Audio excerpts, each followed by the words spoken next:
Hello, welcome. I hope you guys are all doing well. Are you guys ready for another indie otome demo? Because I sure as hell am. So today I will be playing Saintess of the Golden Bow. I believe this is the updated demo, which has an extra hour of gameplay. I am very excited to play. Saintess of the Golden Bow is by Transparent Game, who have been gracious enough to be my first sponsor. They are sponsoring the stream, so I'm very excited for the stream, even more so than usual. In my description, I have included links to the Steam so you can try out the demo yourself, maybe even wishlist it, and a Kickstarter will be announced to fund the game. The Kickstarter has not started yet, but if you do want to keep up with information for that, definitely follow the Kickstarter and even go to their Twitter and keep up with any news regarding whatever happens up with the game. So yeah, honestly, we're just going to go ahead and dive right on in. I am very excited to play this. There's so many good indie otome demos out there, but I just never have time to play. So hopefully I can slowly chip away at that long list I have in my little pocket. But yeah, we're just gonna go ahead and dive right on in. Hopefully we'll see what's up. All right.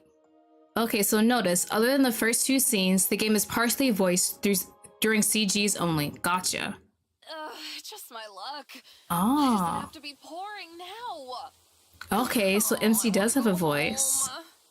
Interesting. Usually they have MC partially voiced or not voiced at all. That's a nice choice. I'll be soaked by the time I reach the subway. Let me check. Make sure everything is good. I just realized I didn't check any audio. Yeah, we should be good. I run down the street, holding my bag over my head in a futile attempt to block the rain. I do my best to stay underneath the shop awnings. The cars speeding down the street kick up puddles that shower me in rainwater. Please don't tell me you're gonna get run over by a car and that's how we get isekai'd. I'm ill prepared for such weather.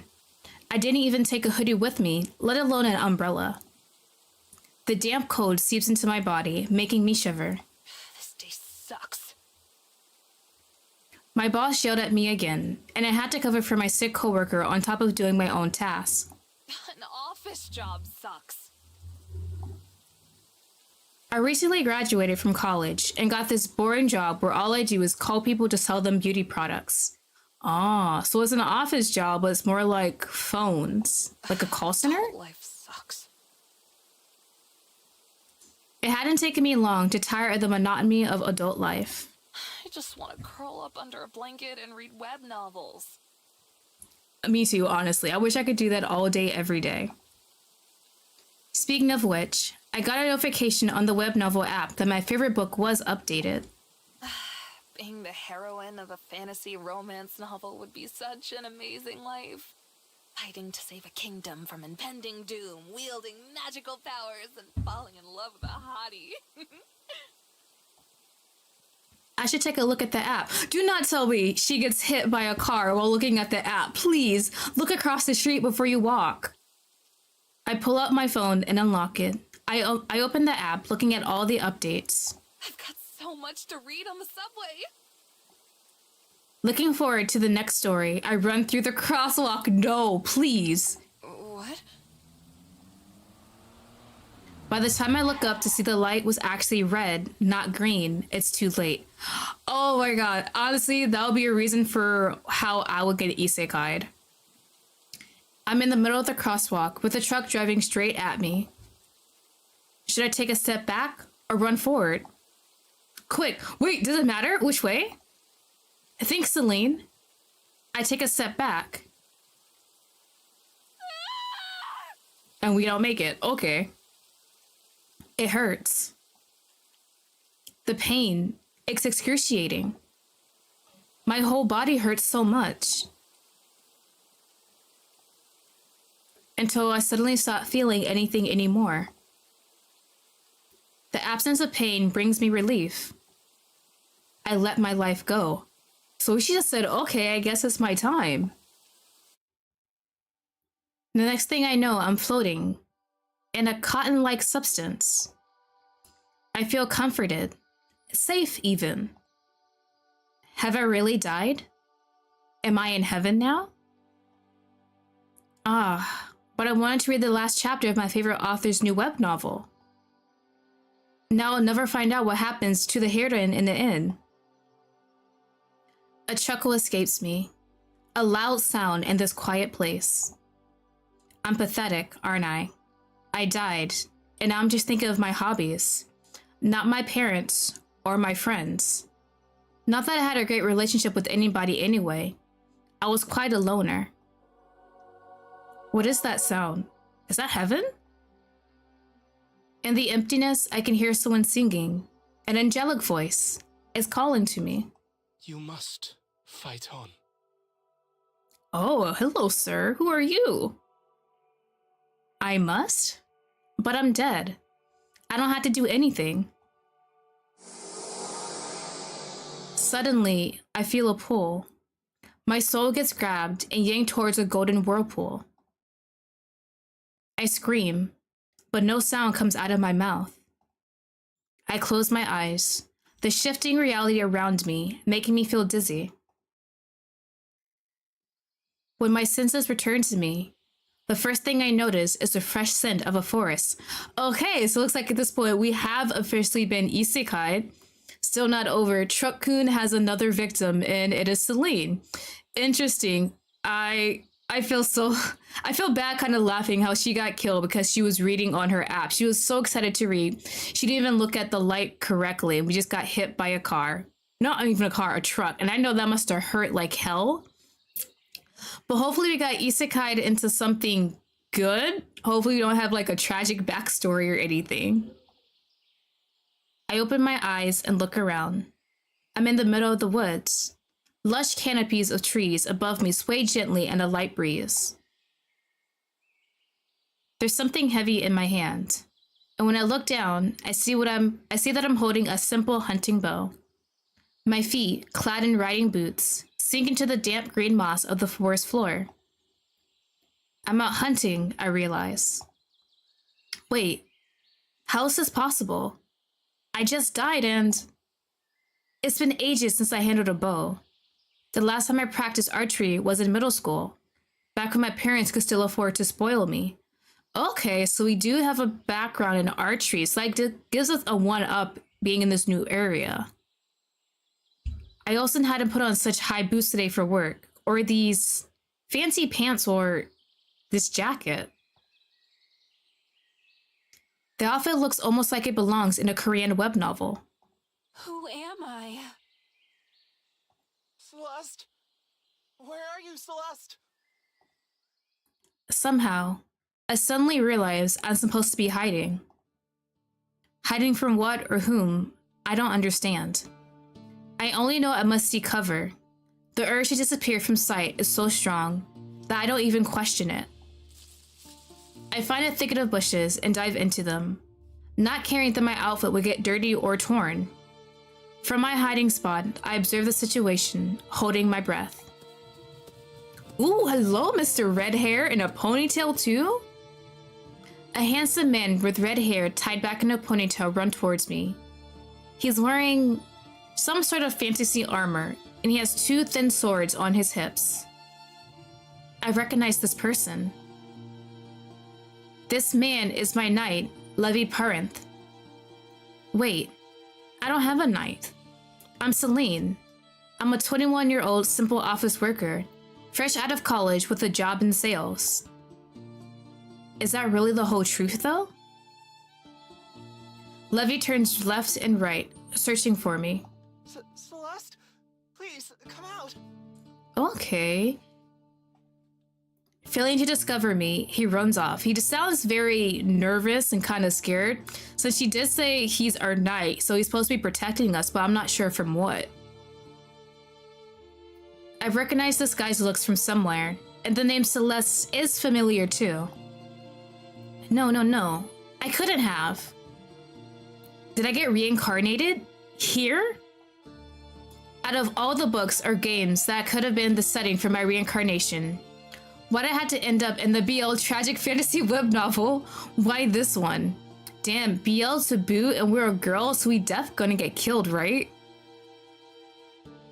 Saint of the Golden Bow is the work's name. It was recently adapted as a webcomic. That's how popular it had become. The book used to be one of my favorites. But the world of this story is not a nice place to live. There's a war going on with a demon queen. And Celeste. Why'd I have to be reincarnated as her?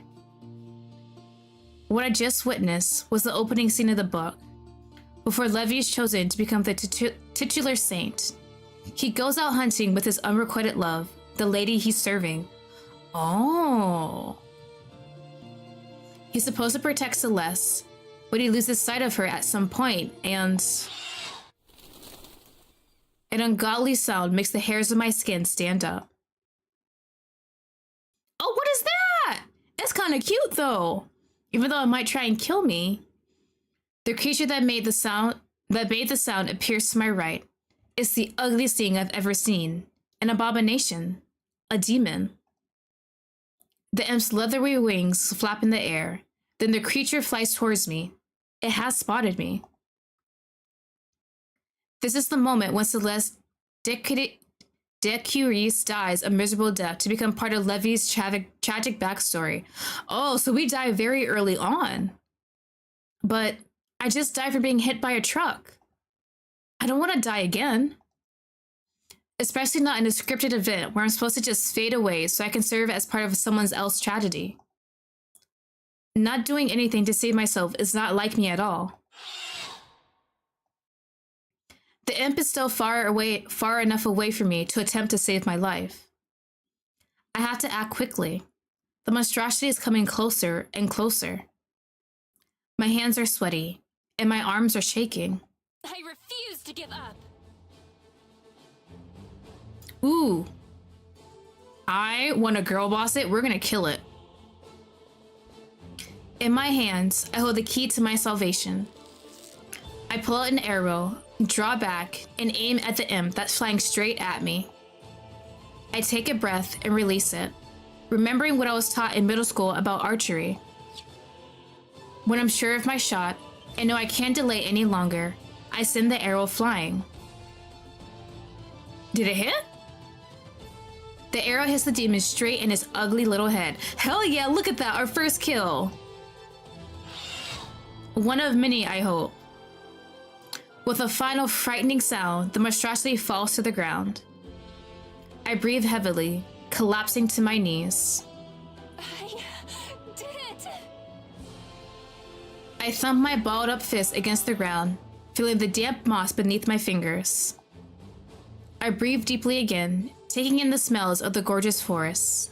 They calm me down. I'm alive. Tears roll down my cheeks. I was terrified, but I survived. Celeste! You didn't really do your job, but I did it for you, so you're welcome. Levi comes running towards me. When he sees the imp dead a few steps away from me, and the bow still grasped in my hands, a gasp of surprise escapes his lips. Celeste! What happened? Did you kill this demon by yourself? I nod. For a moment, entertaining the thought that I am indeed Celeste, not Celine. The names are kinda close, though. I open my mouth to explain the situation, but my voice sounds raw and shaky.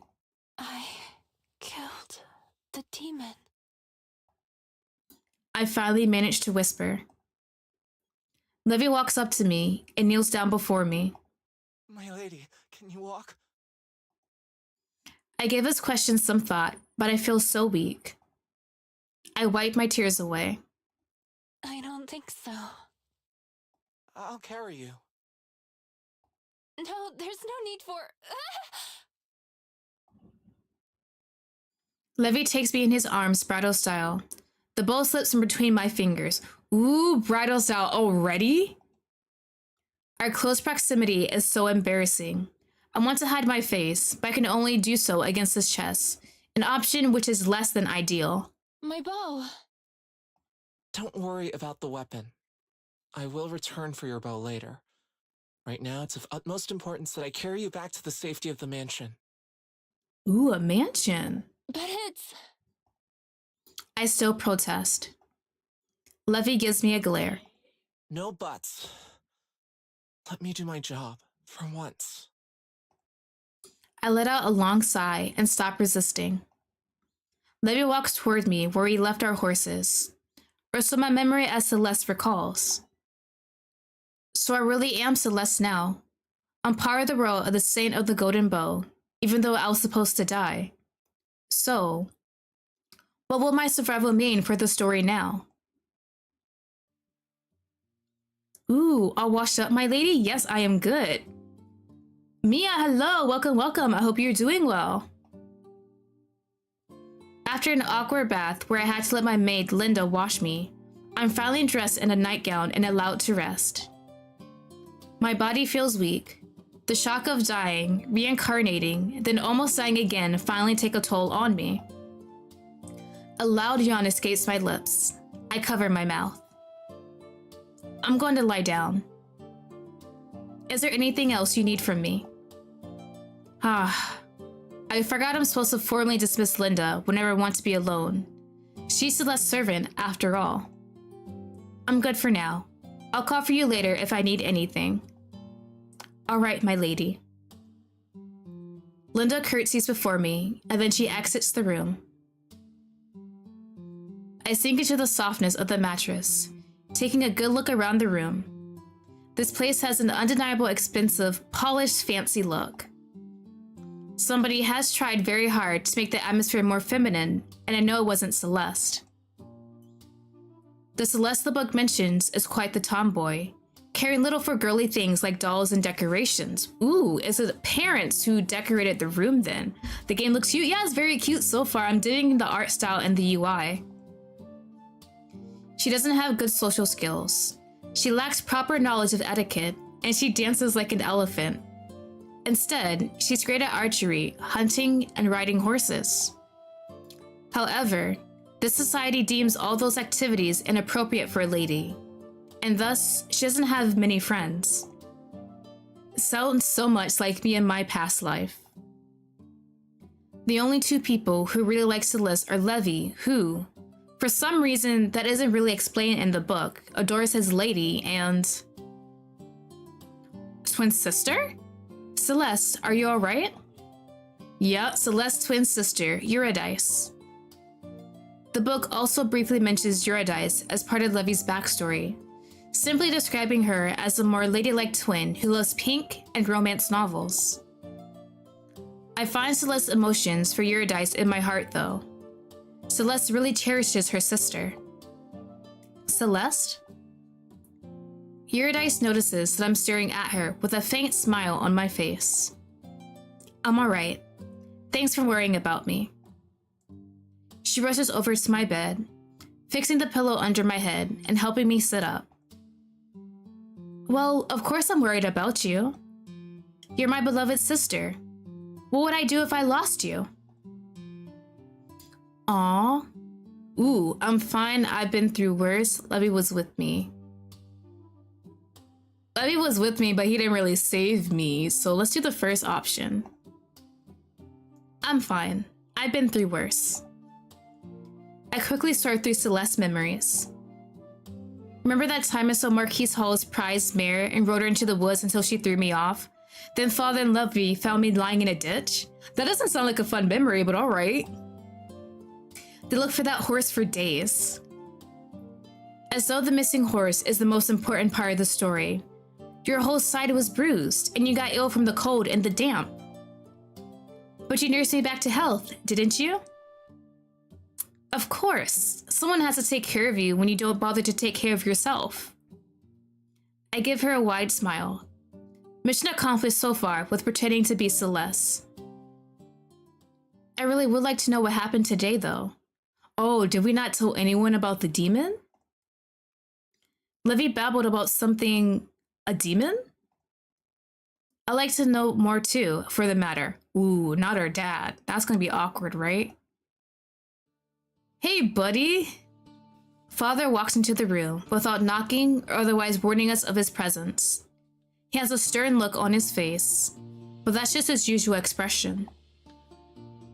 The joy I felt at talking to Eurydice momentarily evaporates. New emotions from Celeste surface in my heart. Her father has always made her feel lesser, inadequate. I review her memories of him and curse inwardly. To say her father favors Eurydice wouldn't at all capture the severe inequality of the situation. During some of their past interactions, he has been outright abusive, belittling Celeste and calling her names. I stiffen my spine, sitting up straight. I took so much shit as Celine, and I'm not going to do it again as Celeste. What happened today that left you so disheveled? I look down at myself. The only blemish in my appearance is a scratch on my knee from when I hid in the bushes. The mark is so small that I didn't even notice it while bathing.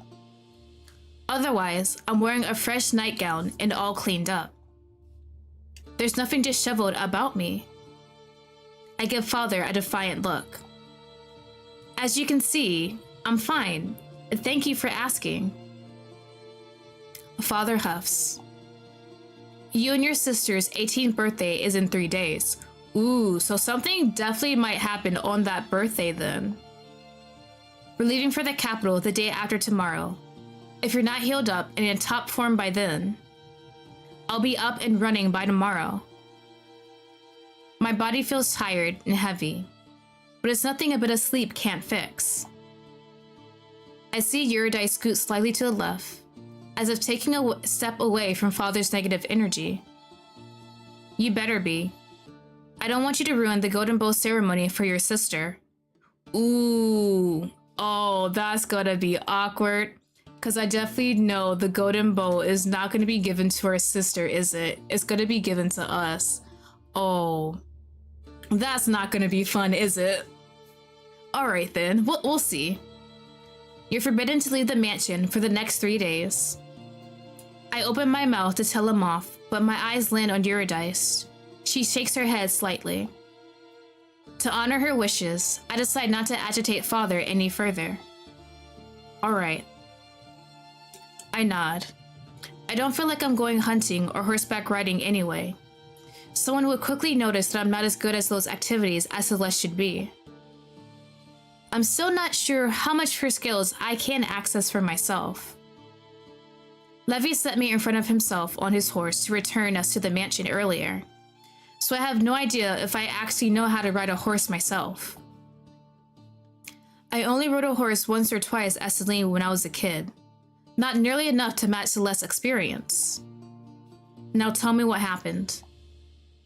I killed a demon.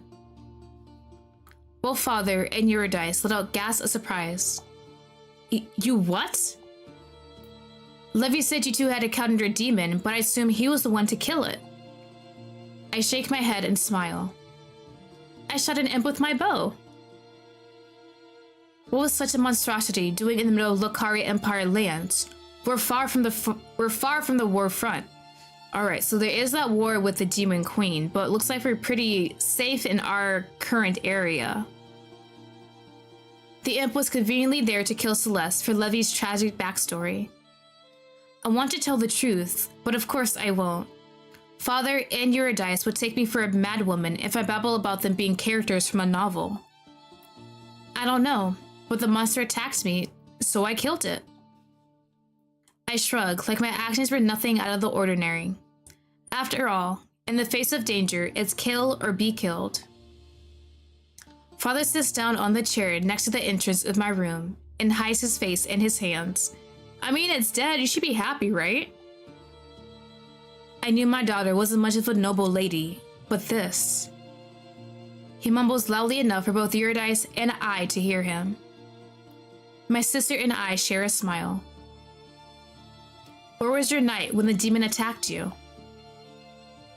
I should choose my words carefully. I don't want Levi to take the blame for my actions. I ran off on him again. I wanted to hunt on my own. Of course. He lets out a long sigh, like I'm burdening him more than he can bear. My body takes this moment to remind me how tired I am. A big yawn escapes my lips. I cover my mouth with my hand. Rest. Father gets up and gestures for Eurydice to leave. Eurydice nods and walks behind him out of the room. She turns back to me when she's in my doorway and gives me a warm smile. Get some rest. I'll be back later. I return her smile and sink more deeply into my bed, making myself comfortable. Okay, so family situation. I didn't see anything about a mother. Hopefully she's alive, or it just might be the tragic backstory that she's dead. So it looks like Celeste and Eurydice are not 18 yet. So on our 18th birthday, it looks like there's going to be this Saint Golden Bow ceremony going on. And from what I'm assuming, we're going to be the ones to, I guess, get the blessing, get the bow, however that works, instead of our sister Eurydice, which our father is assuming will get it. So that's going to be a lot more drama to handle, which is going to be interesting to see. So we have survived where we're supposed to die originally in the novel.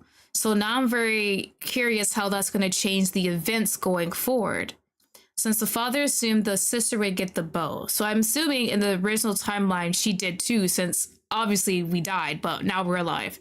So let's see where this takes us. Father's definitely not very fond of us, but he still takes care of us, it seems. It's kind of like that disdain, like, you're my daughter, I hate what you're doing, but I'm still going to take care of you for now. But we'll see what happens after we get the bow. It doesn't take long for me to fall into a dreamless slumber. When I wake up again, the rays of the morning sun pour into my room. I get out of bed and stretch to make sure my body's working properly. I feel refreshed after my long sleep. No more weakness in my limbs. Everything's in order again. I walk to the desk and sit down. I take a fresh sheet of paper. I hesitate when I realize there's only a quill for writing, but I won't be stopped. I produce a few scratchy letters. My handwriting looks horrible. It seems I can't directly access Celeste's skills after all. That's quite inconvenient. I can manage to write with the quill, but not very well, and only in English, of course. I have to write down everything I know about the web novel Saint of the Golden Bow, so I can organize my knowledge of the world and line it up with Celeste's memories. Scratchy handwriting or not, I need to sort out all of my assets. Let's start with the basics. Saint of the Golden Bow is a romantic tragedy fantasy web novel by the Korean web novelist Hanuel Kim.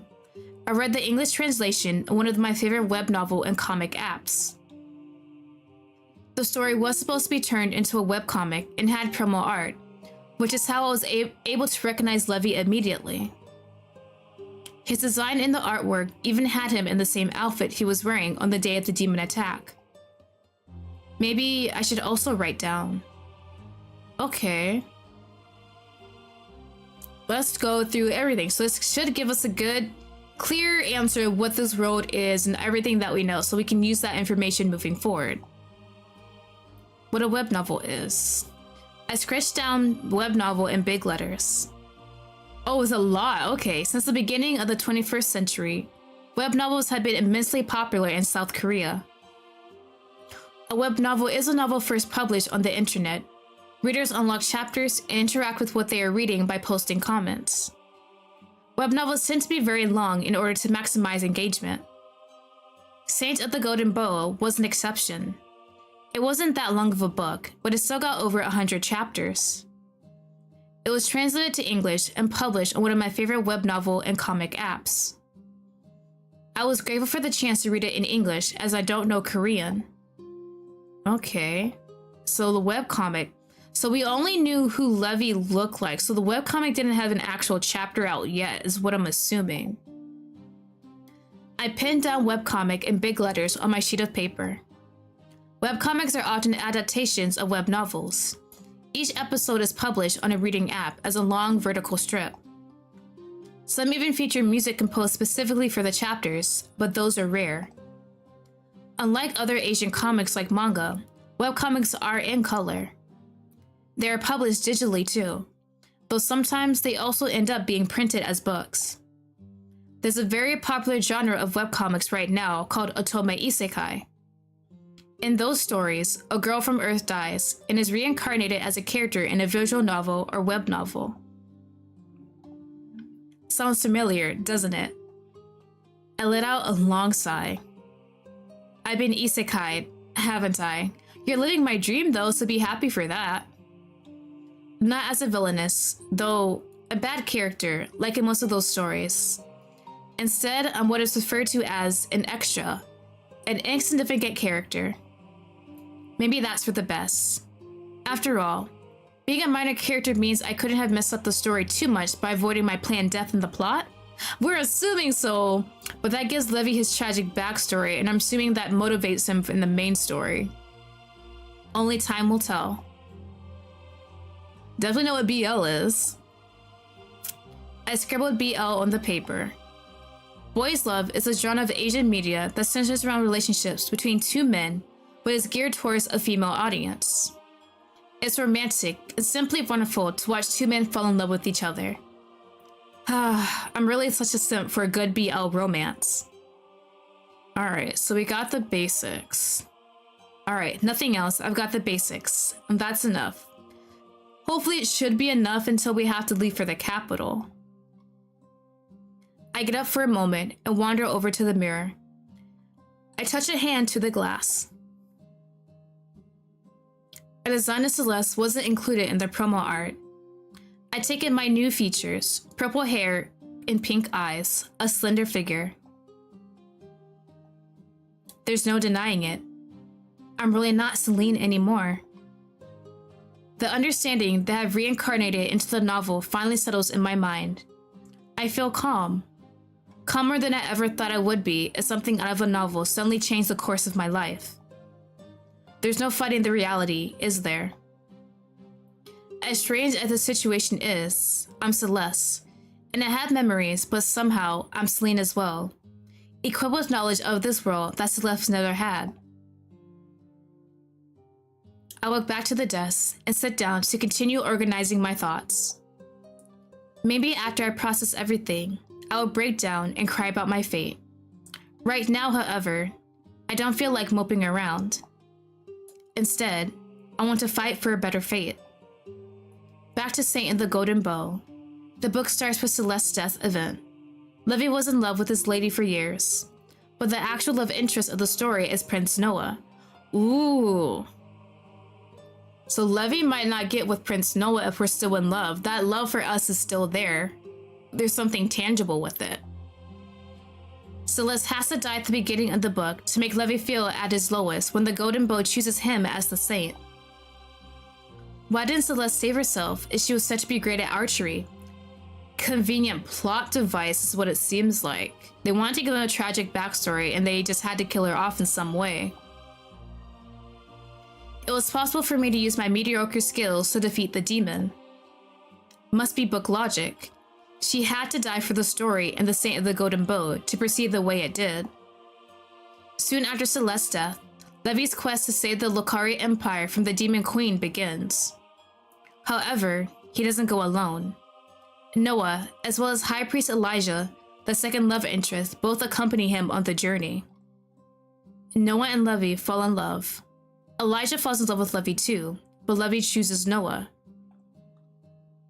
When the final confrontation with the Demon Queen happens, the love Noah and Levy shares is an important component of defeating the fiend.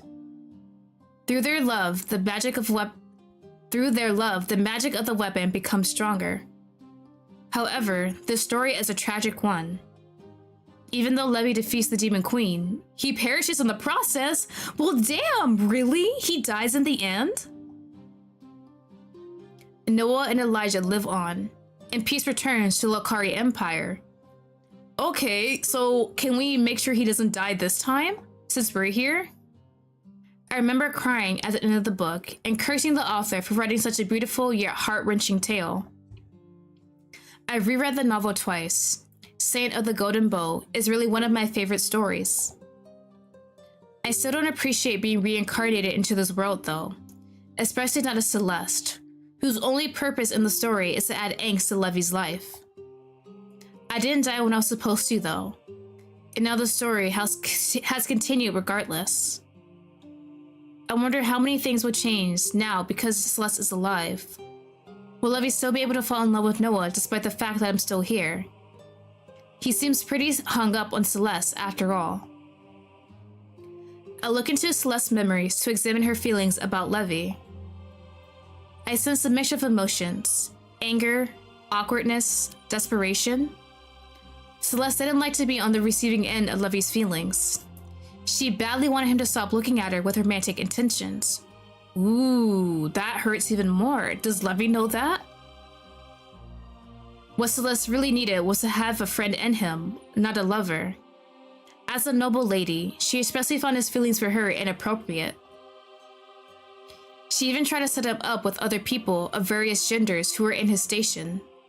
Levy always admitted they were attractive, whenever she asked, but he never expressed any romantic interest. Celeste was the only one for him.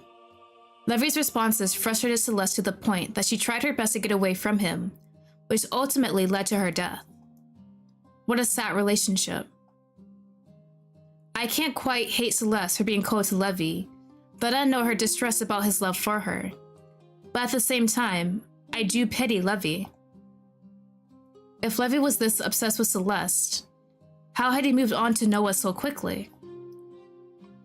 His change of heart wasn't really explained in the novel, and I remember some people voicing their opinions on the forum about how unrealistic this plot point was.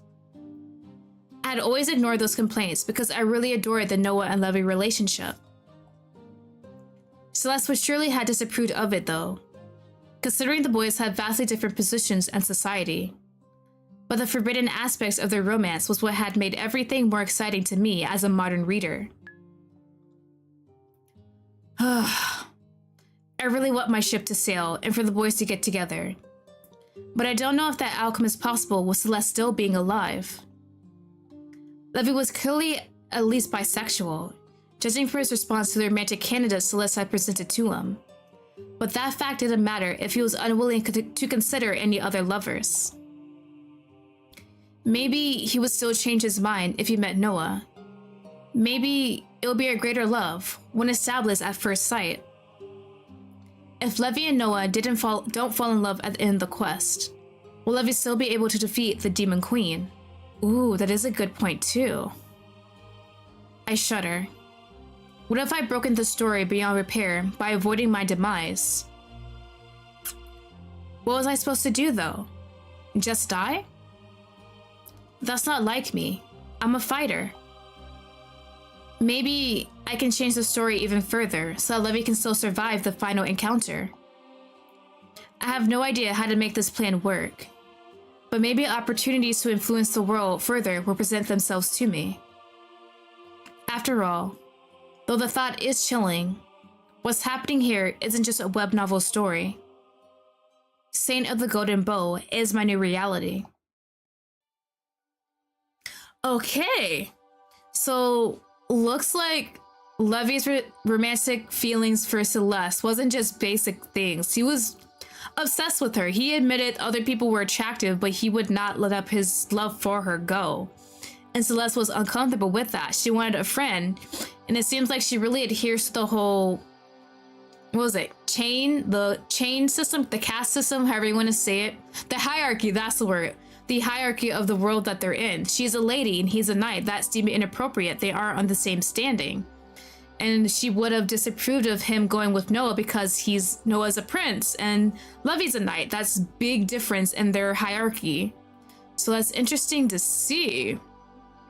So now with Levy still being in love with us because Celeste is alive, how is the story going to work out? We found out that the only way to defeat the Demon Queen was a combined love with Noah and Levy that helped them out in the fight. But that doesn't seem like that's going to happen here, so we're going to have to figure out another way to make this work. Maybe we have to figure out if we can somehow help fight the Demon Queen, or we're going to have to set up Levy and Noah as best as we can, but that honestly might not work out. So we'll see what happens. On the day of Celeste and Eurydice's 18th birthday, Father takes us to the capital to attend the Golden Bow ceremony. Levy had his 18th birthday a few days ago as well. Since he's of lower standing than the Count's family, Father got the approval of the church for Levy to attend our ceremony together with us, instead of his own a few days earlier. Your knight has to guard you at all times, Father had said to Celeste, before I reincarnated into her body. After the encounter with the imp, he became even more convinced that Levy shouldn't leave my side. Not that Levy is complaining about having to sit close to me, for obvious reasons. Now, Eurydice, Levy, and I sit in the middle of the chapel in the royal palace in Solus, Lokari Empire's capital. Behind us are the many other people who will be tested.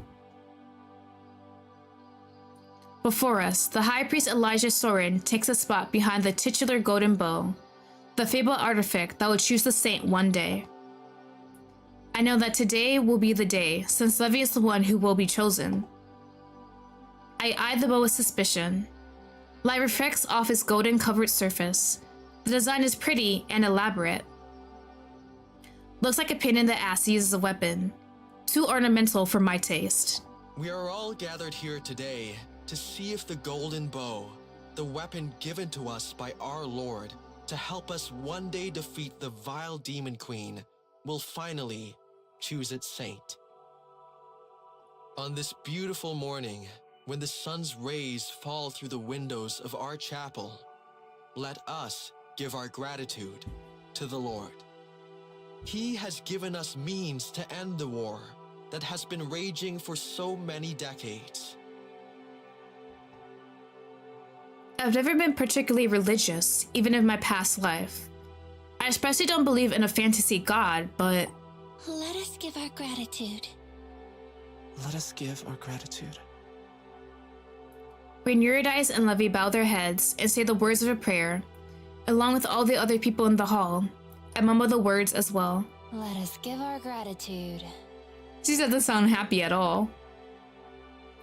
I don't want to draw suspicion to myself after all. 20 years ago, the blessed blacksmith was bestowed with the Lord's inspiration and crafted the golden bow. He worked tirelessly day and night until finally he completed the artifact. Ever since then, the people of the Lokari Empire have sought to be tested on the day of their 18th birthday by the golden bow. The artifact will choose its wielder. That person will become the saint and be tasked with defeating the Demon Queen, who has terrorized our borders for 23 years. I'm glad Elijah reminds us of the history of the bow. I've forgotten some of the details. I will now call forth today's attendees to be tested. Each of you just needs to touch the golden bow once, and its judgment will be bestowed on you. Alright, so our dad thinks Eurydice is gonna be the chosen one. And the story, Levy is the chosen one, but we all know what's gonna really happen here. Elijah takes out a sheet of paper and reads the first name from the list. Eurydice Decrius, daughter of Count Decrius. Eurydice approaches the bow. She puts a hand on the artifact. Nothing happens. Of course, what else did I expect? Levy is the saint. The golden bow will only glow for him. A frown appears on the high priest's brow as he reads the next name. Celeste Decrius, daughter of Count Decrius. Decrius? I think that's how I say it. I take a deep breath and step onto the podium, reminding myself I shouldn't expect anything. I put my hand on the weapon. For a moment, nothing happens. But then, the bow glows, its light getting brighter and brighter with each second. The light feels scorching hot. I close my eyes, worrying I'll go blind if I don't. You must fight on. I hear the angelic voice again. Was the bow the one speaking to me when I reincarnated? Or was it the god of light himself? The thought that I may have been addressed by a deity is frightening. No. Gods aren't real. You're not religious, Celine. The golden bow. The burning light makes my skin feel like it's on fire, so I take my hand away from the bow. But my hand continues burning. the searing pain climbing up my arm to my chest. Oh, when we got reincarnated. I scream. My head is spinning. The pain is too much for me to handle. I want it to stop. Stop, stop, stop. I'm on fire. I'm dying. Not again. Lady Celeste? Sister. Levy and Eurydice are calling to me, but I don't have the strength to respond. My consciousness fades, darkness taking me into its comforting embrace. Yeah, I figured we'd be the one to be chosen by the bow. So now that we're chosen, we change the plot even more. So we're going to be the ones that have to defeat the Demon Queen this time. So it's kind of like we replace Levy in a sense. So would he also join us on our journey too, along with Noah and Elijah? I feel groggy. I'm in the guest room of the apartment that was assigned to our family when we first arrived at the place for the ceremony. The impersonal decor makes the place feel cold and unwelcoming. I know the room is supposed to look grand and elegant, but I don't feel at home here at all. Lady Celeste can't be the Saintess of the Golden Bowl. The role is too dangerous for her. I turn my head to the left. Levy and Eurydice stand by the door. Neither of them notice I'm awake.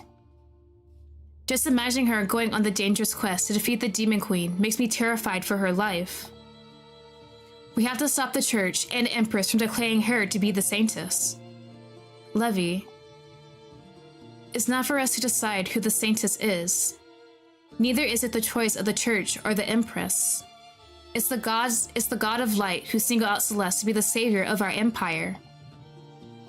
This must be some kind of mistake. Levy, you're committing blasphemy here.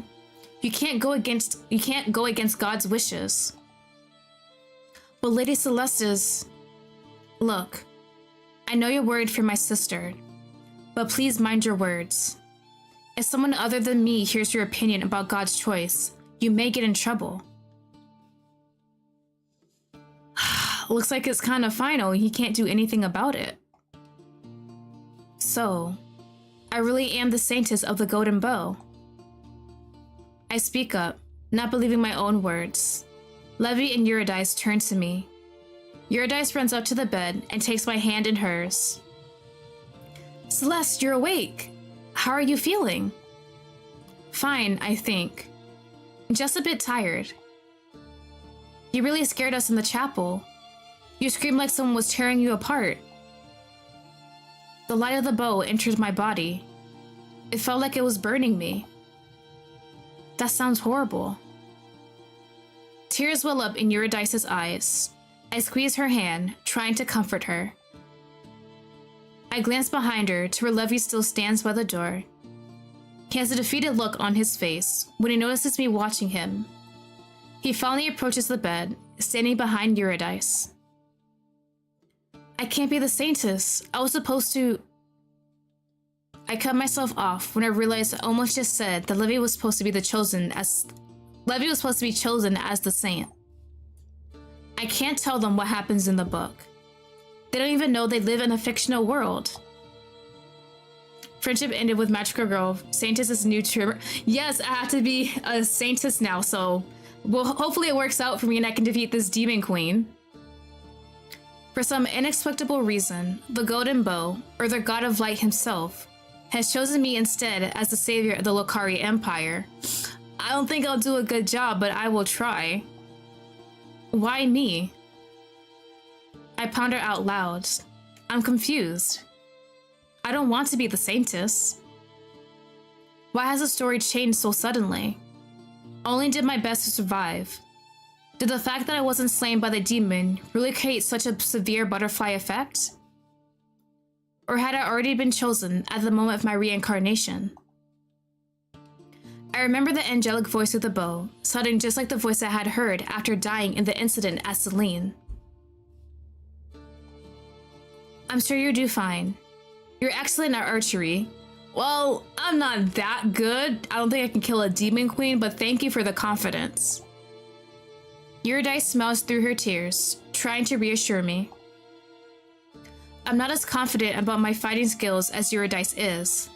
Celeste may have been good at the bow, but I can't fully access her abilities. Judging by my handwriting, I can only manage the bare minimum of what she could do. I'm not proficient in any of her skills.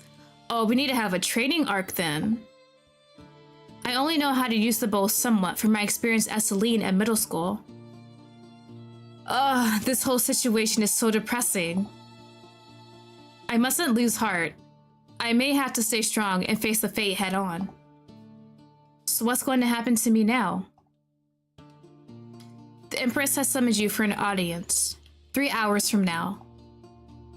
What does the Empress want with me? Eurydice wipes her tears away. She didn't say, but we think she intends to personally congratulate you on your new role. Alright. I suppose I should start getting ready then. First, High Priest Elijah requests to check on you as soon as you wake up.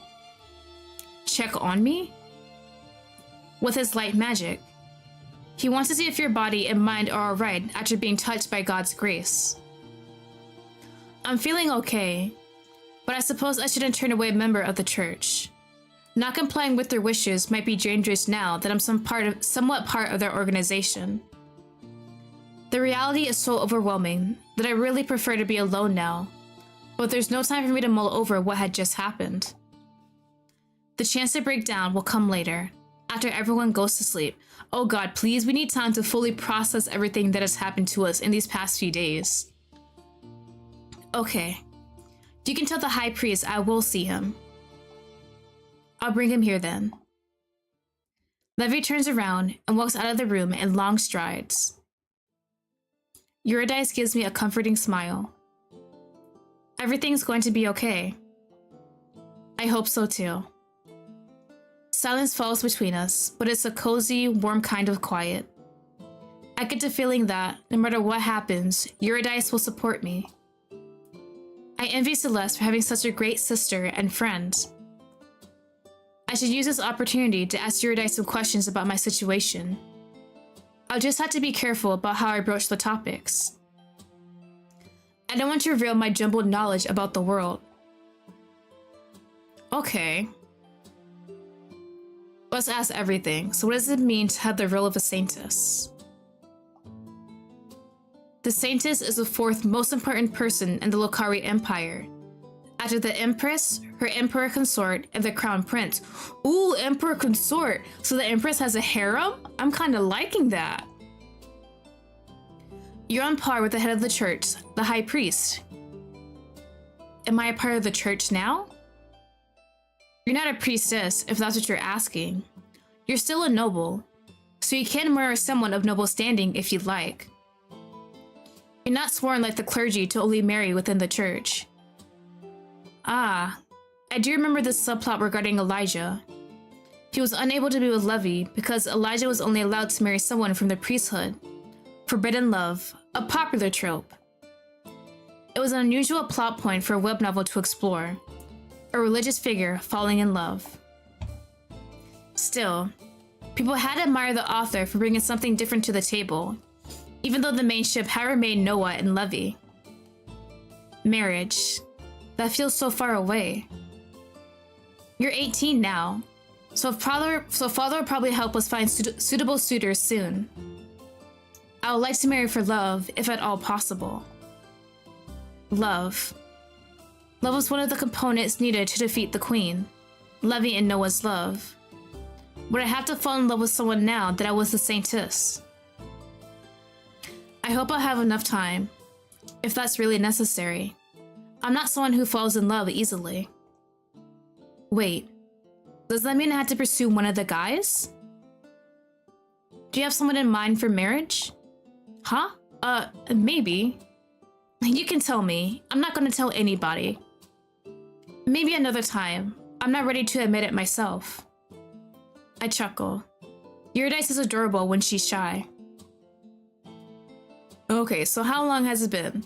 I think they said the Demon Queen has been a threat for at least 23 years, so sometime in that range. So how long has the Empire waited for the Saintess? As the High Priest said, the Golden Bow was created by the blessed blacksmith 20 years ago, before we were even born. So about 3 years after the Demon Queen came to be. They say he worked tirelessly day and night for 2 weeks to create the artifact. The design was bestowed upon him by the god of light himself. The blessed blacksmith said God told him in a dream that the golden bow would choose its saint when the time is right. Only the saint can wield the weapon and harness its powers. What Eurydice tells me aligns with the backstory I already know from the novel, but it's good to be reminded about the details. I listen intently. What kind of power does the golden bow have? Light-aligned magic, the kind that the priests wield. It is said that only an arrow shot from the artifact will be able to kill the Demon Queen. Lower your standards if love is a necessary element? Yeah, we might have to lower our standards if we need love to defeat the Demon Queen. I mean, as long as he's attractive and not abusive, I think I'll be fine. The usual fantasy world MacGuffin then. For plot reasons, other weapons can't harm the ultimate boss. Right. Makes sense. It doesn't. But Eurydice doesn't seem to be aware of how ridiculous it is that only one weapon wielded by one special person can kill the enemy that the Empire's been fighting against for decades. After the Golden Bow was created, the whole Lottie Empire and our allied kingdom of Durandal were tested to see if the saint was among them. But the savior wasn't found. Later, it was decided that every person would get tested on their 18th birthday, as suggested by the blessed blacksmith. 20 years passed, but the saint still wasn't found, until now. It feels so random that I was actually chosen as the Saintess. But it's my reality now. This world seems to operate on book logic anyway. Okay, so what do we know about this Demon Queen? The people who have seen her say she looks like a beautiful woman, except she has horns, a tail, and a third eye on her forehead. Ooh, wait, can we romance the Demon Queen? I would 100% riz her up. But she's far from human. She's cruel and dangerous. She kills humans without mercy. I still might pursue her, even with all these warnings I'm getting. She commands an army of demons, vile monstrosities. You saw one. Was it as ugly as they say?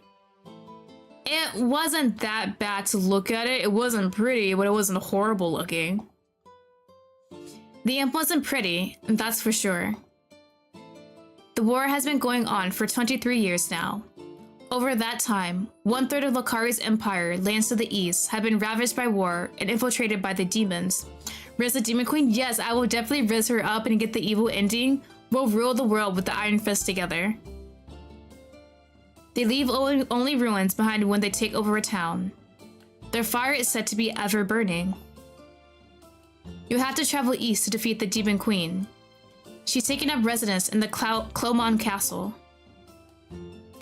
It used to be the seat of the Duke Clomon and his family, but they had to abandon their homeland to the demon 10 years ago.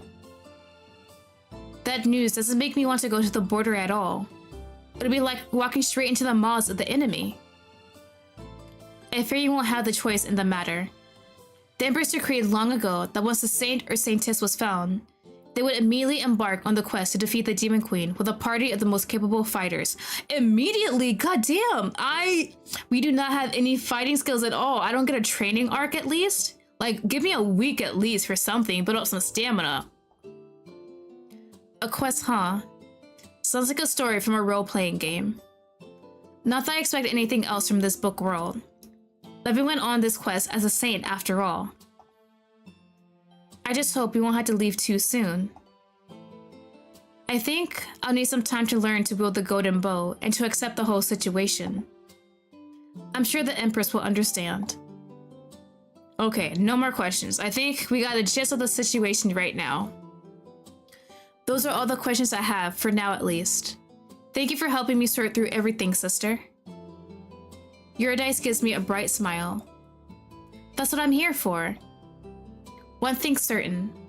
The people of the Lottie Empire have been waiting for the Saintess for ages. A lot of faith will be put into your abilities.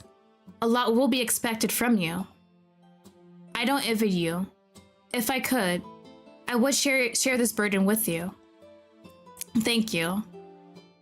I'm really moved by Eurydice's dedication to me. There's a knock on the door, then Levy's voice can be heard from the other side. High Priest Elijah and Count Decrius have arrived. They can enter. Ooh, he's a cutie! Elijah comes into the room, followed by Father. Levy closes the door behind them, remaining in the living room of our apartment to guard the entrance. The High Priest bears a friendly smile. Father, on the other hand, wears his usual scowl on his face. I mean, you should be happy I'm the Saintess, right? He seems like he wants to say something. I give him an inquiring look, which is met with a glare. I don't know if I should cry or laugh at the fact that his disposition towards Celeste hasn't changed, even in the middle of such a life-changing situation. What does Celeste have to do for her father to show her affection? If I had any hope that he would be proud of me now, that I suddenly advanced to a greater position in the hierarchy of the Empire, it evaporates now. I decide not to say anything to Father while Elijah is around. I don't want him to witness a fight between us, and I doubt I can hold my tongue right now. Riz her? Unfortunately, I don't think we can Riz the Demon Queen, at least not in the final build when this game is fully released. May I sit beside you? But I definitely can make a comment like, hey, I enjoyed the game. Could you possibly add a Demon Queen rizzing route? Sure. Elijah approaches and sits beside me on the bed. I need to touch you to make sure you're healthy. Is that alright? Is that how light magic works? As someone who's reincarnated here from Earth, I have little knowledge about magic. I don't remember a scene like this one with the High Priest in the book. Come to think of it, Levy didn't faint after touching the golden bow. He must have had a much stronger resistance to pain than I do. Celeste doesn't know much about magic either. She has no magical powers of her own after all. Nobody in the Decrius family does. If Elijah says he has to touch me for his magic to work though, I doubt he's lying. I look at him. He stares back at me with a patient smile. The High Priest is really attractive. I never thought I would find a guy with pink hair dashing, but he must have the longest lashes I've ever seen on a man. I blush, realizing I've been checking him out. He's a priest, for heaven's sake. Eurydice just reminded me that he can only marry within the clergy. He's off limits. Besides, he only wants to touch me to make sure I'm okay. Stupid hormones. I clear my throat, though I can do nothing to stop my cheeks from burning. Alright, go ahead. A forehead touch! Yes, the forehead touch is the best thing ever. Elijah surprises me by leaning his forehead against mine. Before I can protest, an aura of white surrounds his body. He's really working his magic on me. I close my eyes and focus on how his magic makes me feel. His touch is pleasant and warm. I become strangely comforted. Before I realize what I'm doing, I lean in closer towards him. Elijah chuckles, makes me snap out of the comforting embrace of his magic. Light magic does have a good feel, doesn't it? Yes, it does, sir. Can you keep on doing it? There's a twinkle in his eye and a confident smirk on his face. Is he flirting with me? Embarrassed, I pull away. Lady Celeste is healthy. I can also confirm that the golden bow's magic has entered her body. She's the Saintess. Father lets out a heavy sigh. I hope he won't embarrass me. Well, damn, I'm supposed to be killed the Demon Queen and you tell me that? He's officially Celeste's only reason because he wants political power for marrying the Saintess. I would marry him quickly. I don't care if he wants power. He's a cutie. We can go ahead. I glare at him, pursing my lips. I want to call him out on his unkind behavior, but I stop myself. I turn back to Elijah instead. Thank you for the checkup. You're welcome. Only 2 hours remain now until Celeste has to attend the audience with the Empress. Oh yes, we should go and let Sister prepare for seeing the Empress. I want to keep talking with Elijah. If anyone can explain to me more about the Golden Bow's magic, it's him. Unfortunately, now is not the time. Father rings the bell. A moment later, Linda appears in the doorway. Makes Celeste presentable for meeting the Empress and Emperor Consort. Yes, my lord. Everyone says their goodbyes to me, and they leave me alone with my maid. Let me take a quick juice break, dear God. Alright, we're about to meet the Empress. Hopefully she is a very pretty and nice lady, since we're just thrusted into this situation.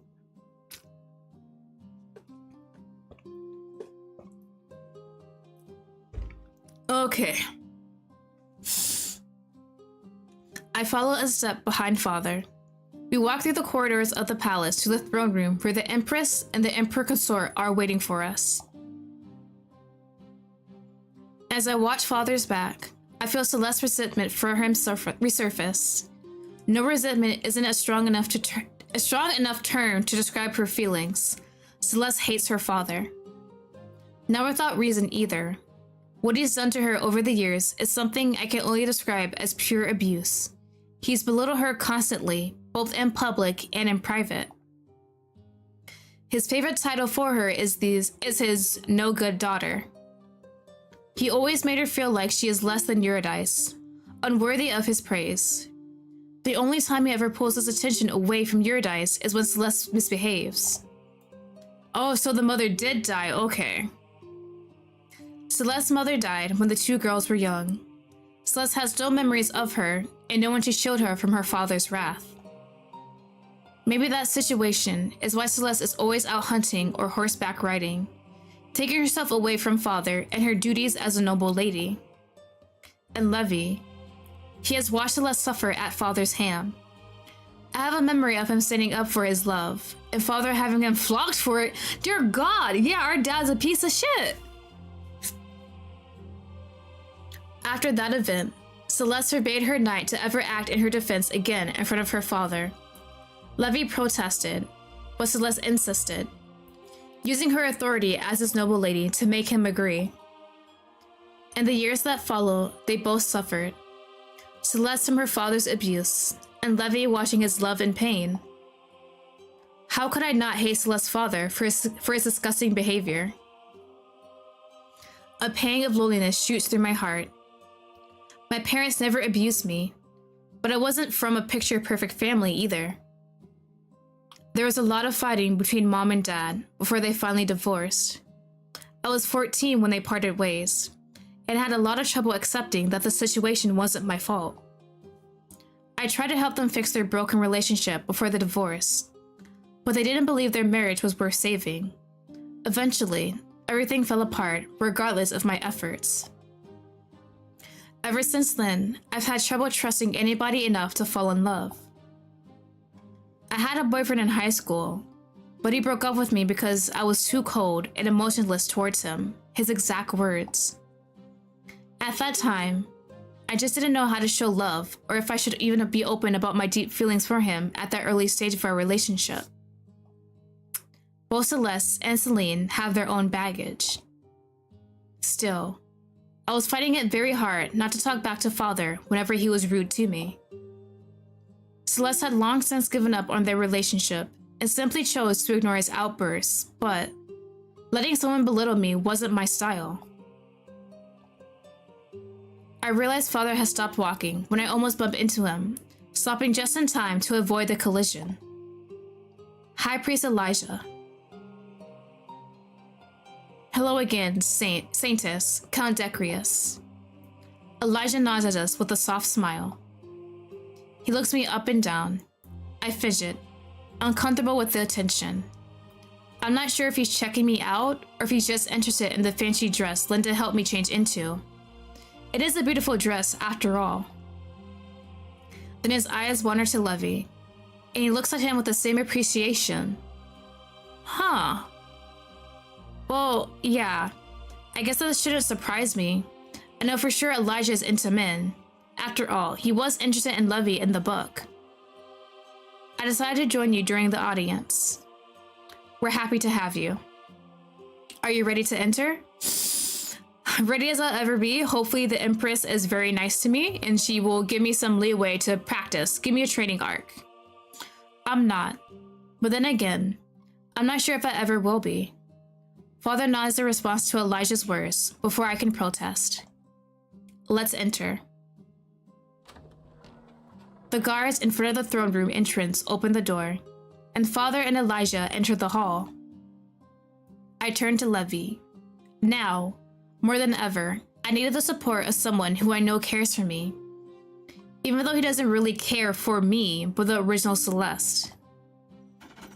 Levy won't be allowed to say anything during the audience, but I still want him present at my side. Come in with me. You'll only be able to stay by the door, but I want you to be there for this conversation.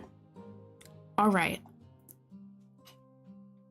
I enter the throne room as well, Levy following behind me. All right, here we go.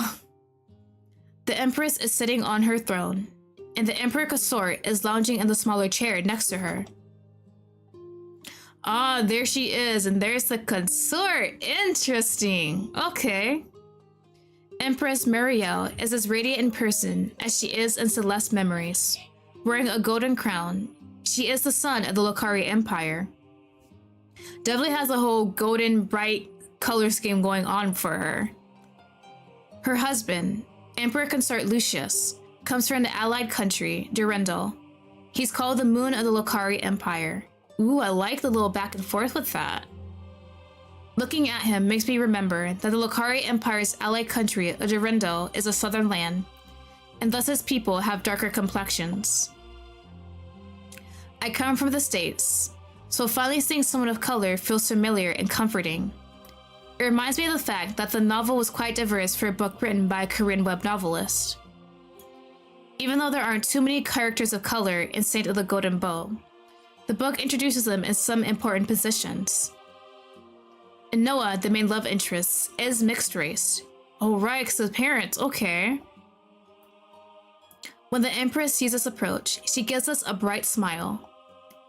At last, the prophesied Saintess stands before me in the flesh. I smile and make my best attempt at a curtsy, following Celeste's memory. The wince on my father's face tells me I failed to move properly. For some reason, I find his expression funny. I cover my mouth so that nobody sees the smirk on my face. If I embarrass Father in front of the Empress, I can't say it wouldn't be enjoyable. Father and Elijah make smooth bows. Thank you for the chance to have an audience with you, Your Grace. Grace to be in your presence again, O radiant lady. Of course! How could I not gaze upon the chosen heroine with my own eyes? The Empire has been waiting for her for over 20 years. Though, I'm surprised your daughter is the one who turned out to be the Saintess, Count Alaric. A nervous chuckle escapes Father's lips. She's always been good with the bow. So I've heard. Your daughter doesn't act much like a noble lady, does she? She does have a reputation for enjoying quite boyish activities. Father's face turns beet red. He's embarrassed because of me. I realize I shouldn't let myself be too happy about the situation though. There's too much at stake. I can't ignore the fact that as a Saintess, I have an important role to uphold in the Lokari Empire.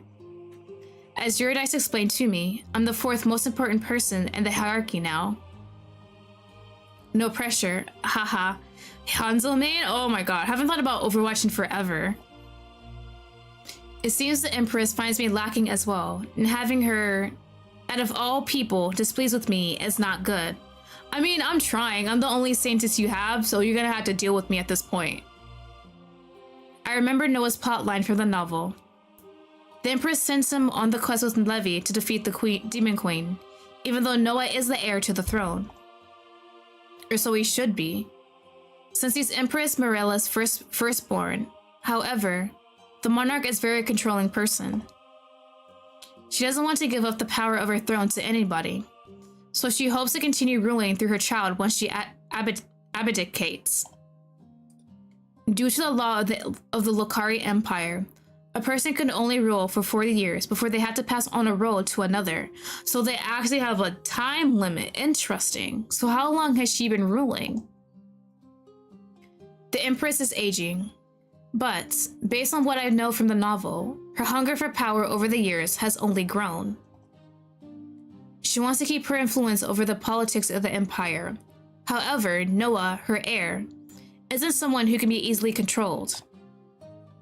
The Empress has a second son, however, 10-year-old Mateo, whom she's raising to be completely obedient and reliant on her opinions. Makes me wonder how she hid her pregnancy. She only sends Noah on the mission because she hopes he will die so she can establish Mateo as her new heir. She can't pronounce someone else the crown prince until Noah is gone. So she does have a nefarious plot going on here. Okay. So she can't really be trusted, but we have to be, like, cordial to her. We can't be all pissy and mean to her. Someone as ruthless as the Empress is definitely not a good enemy to have. It's known that Count Decrius has two daughters. The one who's a perfect image of a noble lady, and the one who's a tomboy. I suppose the girl that stands before us, although dressed in finery, is not much of a proper noble. Silence falls in the room. Everyone looks at me, expecting me to answer. Under the sudden attention, my mouth is dry, and I can't find my words. They don't know much about Celeste, but rumors precede her. They have already judged her. Me. Why did I think I would slowly gain respect by becoming the Saintess when Celeste's questionable reputation has been spreading for years? In a sense, it's good that everyone expects Celeste to be quite lousy at etiquette. After all, I have no idea how to curtsy, or properly use the utensils, or dance like a graceful noble lady. Since Celeste's skills didn't directly transfer to me, if she really had been a perfect lady, I would have suddenly looked like an imposter. Still, I don't want the Empress to think I'm worthless as a Saintess too. If she deems me inadequate like Father does, will she try to get rid of me so the Golden Bow can choose another saint? I don't think she has a very forgiving personality, judging how much she hates her own son. Just when I gather my words to speak, the door to the throne room bursts open. Please let it be Noah. Oh, thank God, it's Noah. Thank you for saving me from this very, very awkward situation. I do not have the proper words to say anything about what's going on, but thank God. A well-posed, tall, blonde man enters the room in a dramatic fashion, his cloak waving behind him in the sudden draft of air. He is Noah, Levy's love interest in the book. He's one of the most handsome guys I've ever seen, next to Levy and Elijah. His skin is darker than most Lokari Empire nobles, but only slightly. He inherited most of his features from the Empress. The current Emperor consort is not Noah's father, but the previous consort was also from our ally country, Durendal, in the south. Oh, so him and his brother Mateo have different fathers. So what happened to the first guy? When he spots me, a smirk appears on his face. His red eyes shine with mischief. Knock, knock. Did I miss anything? Quite a bit, sir, but thank you for kind of helping me out. I'm a bit worried about your personality, though. Fashionably late as always, my son.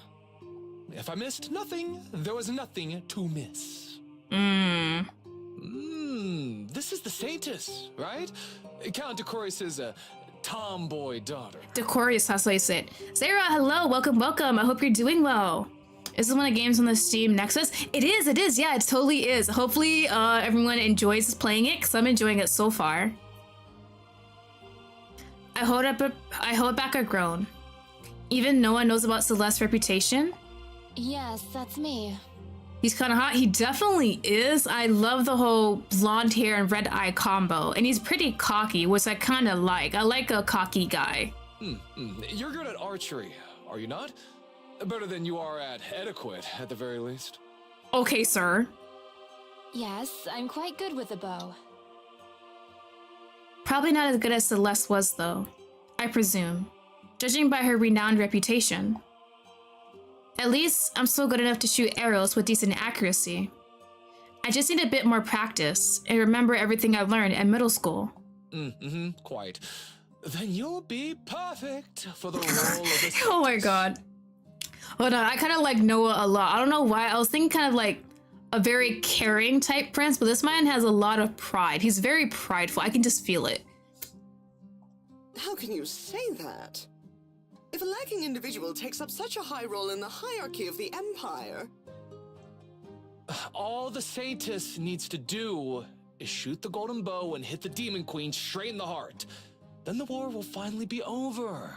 I mean, that sounds easy when you say it, but we gotta go into her territory and actually approach her and actually have to get a good shot to kill her. Is that not what you want, Mother? I want peace more than anything else. That's a lie. With the army off fighting at the war front, the Empress feels more secure in her rule here in the capital. Oh, look at the family. Do you question God's will, Empress? It is the Lord who has chosen Lady Celeste to be the Saintess of the Golden Bow. While Celeste may be lacking in some other areas, she asserts she's great at archery, and her reputation confirms her words. Right, Mother. So you shouldn't worry.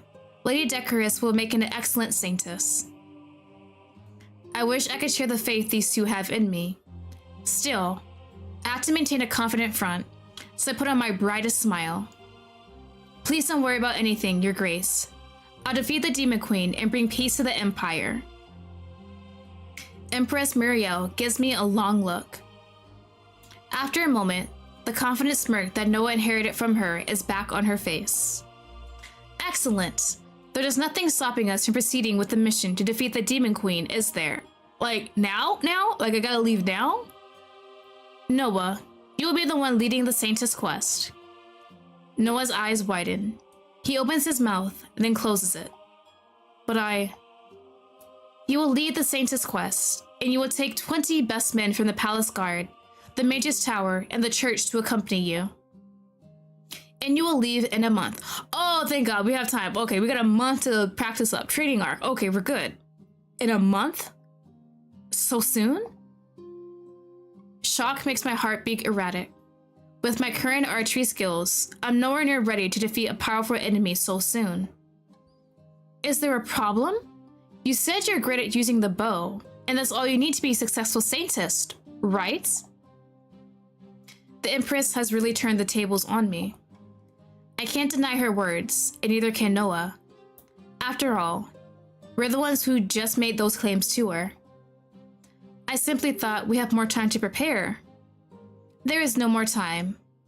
Now with the Demon Queen's army closing in more and more on the capital in recent years. I think you and the Saintess are ready enough. You better hope so. But do you question the Empress' judgment? The Emperor and Noah glare at each other. Noah doesn't respond. He finally just turns around and walks towards the door. Noah, you will prepare for the quest and depart in a month. As you wish, Your Grace. Oh, he's done with this conversation. Bro is clocking out. If it's too much to ask, I want to accompany the Saintess and the Prince on their quest. Elijah's request surprises me for a moment, until I remembered that he wanted to join the mission while Levi was the Saint as well. Are you sure, High Priest? You will be leaving your office behind for 2 months. Yes, I'm sure. I'll take Gareth with me as well. Meredith can manage running the office on her own. I'll appoint some people to help her with the paperwork. The Saintess quest will be a historic moment in the life of the Lokari Empire. I wouldn't want to miss witnessing the Saintess defeat the Demon Queen. He has strange tastes, but with Elijah's light magic, our success will be easier. I don't protest. We'll need all the help we can get. All right, you may go as well. Thank you, Your Grace. I will organize a ball to celebrate the finding of the Saintess tomorrow evening, Be sure to attend, all of you. Oh, not a party, please, no. We all reply we'll be there. And after some final departing words, we're dismissed. Yeah, I am not prepared for this quest. I just got in this body less than a week ago. I don't know how to ride a horse, how to shoot a bow properly. Only killed one little demon. Oh my god, we are not ready. We have a month? A month of training. Alright, I gotta train like crazy and just pray luck is on my side for this quest. Okay. After the audience, I asked everyone to give me some time alone. I'm too overwhelmed by the recent events. I need some time to think. I take a sheet of paper and a quill, and I begin to scribble down my thoughts. I survived my death event, the demon attack in the woods near the Decorous mansion. That's why Levy is likely to continue to love Celeste and not become interested in anybody else. Noah, I can't assume anything. I really should ask him what he thinks about Noah and Elijah. He saw both of them during the audience, and he saw Elijah flirting with me during the magical checkup.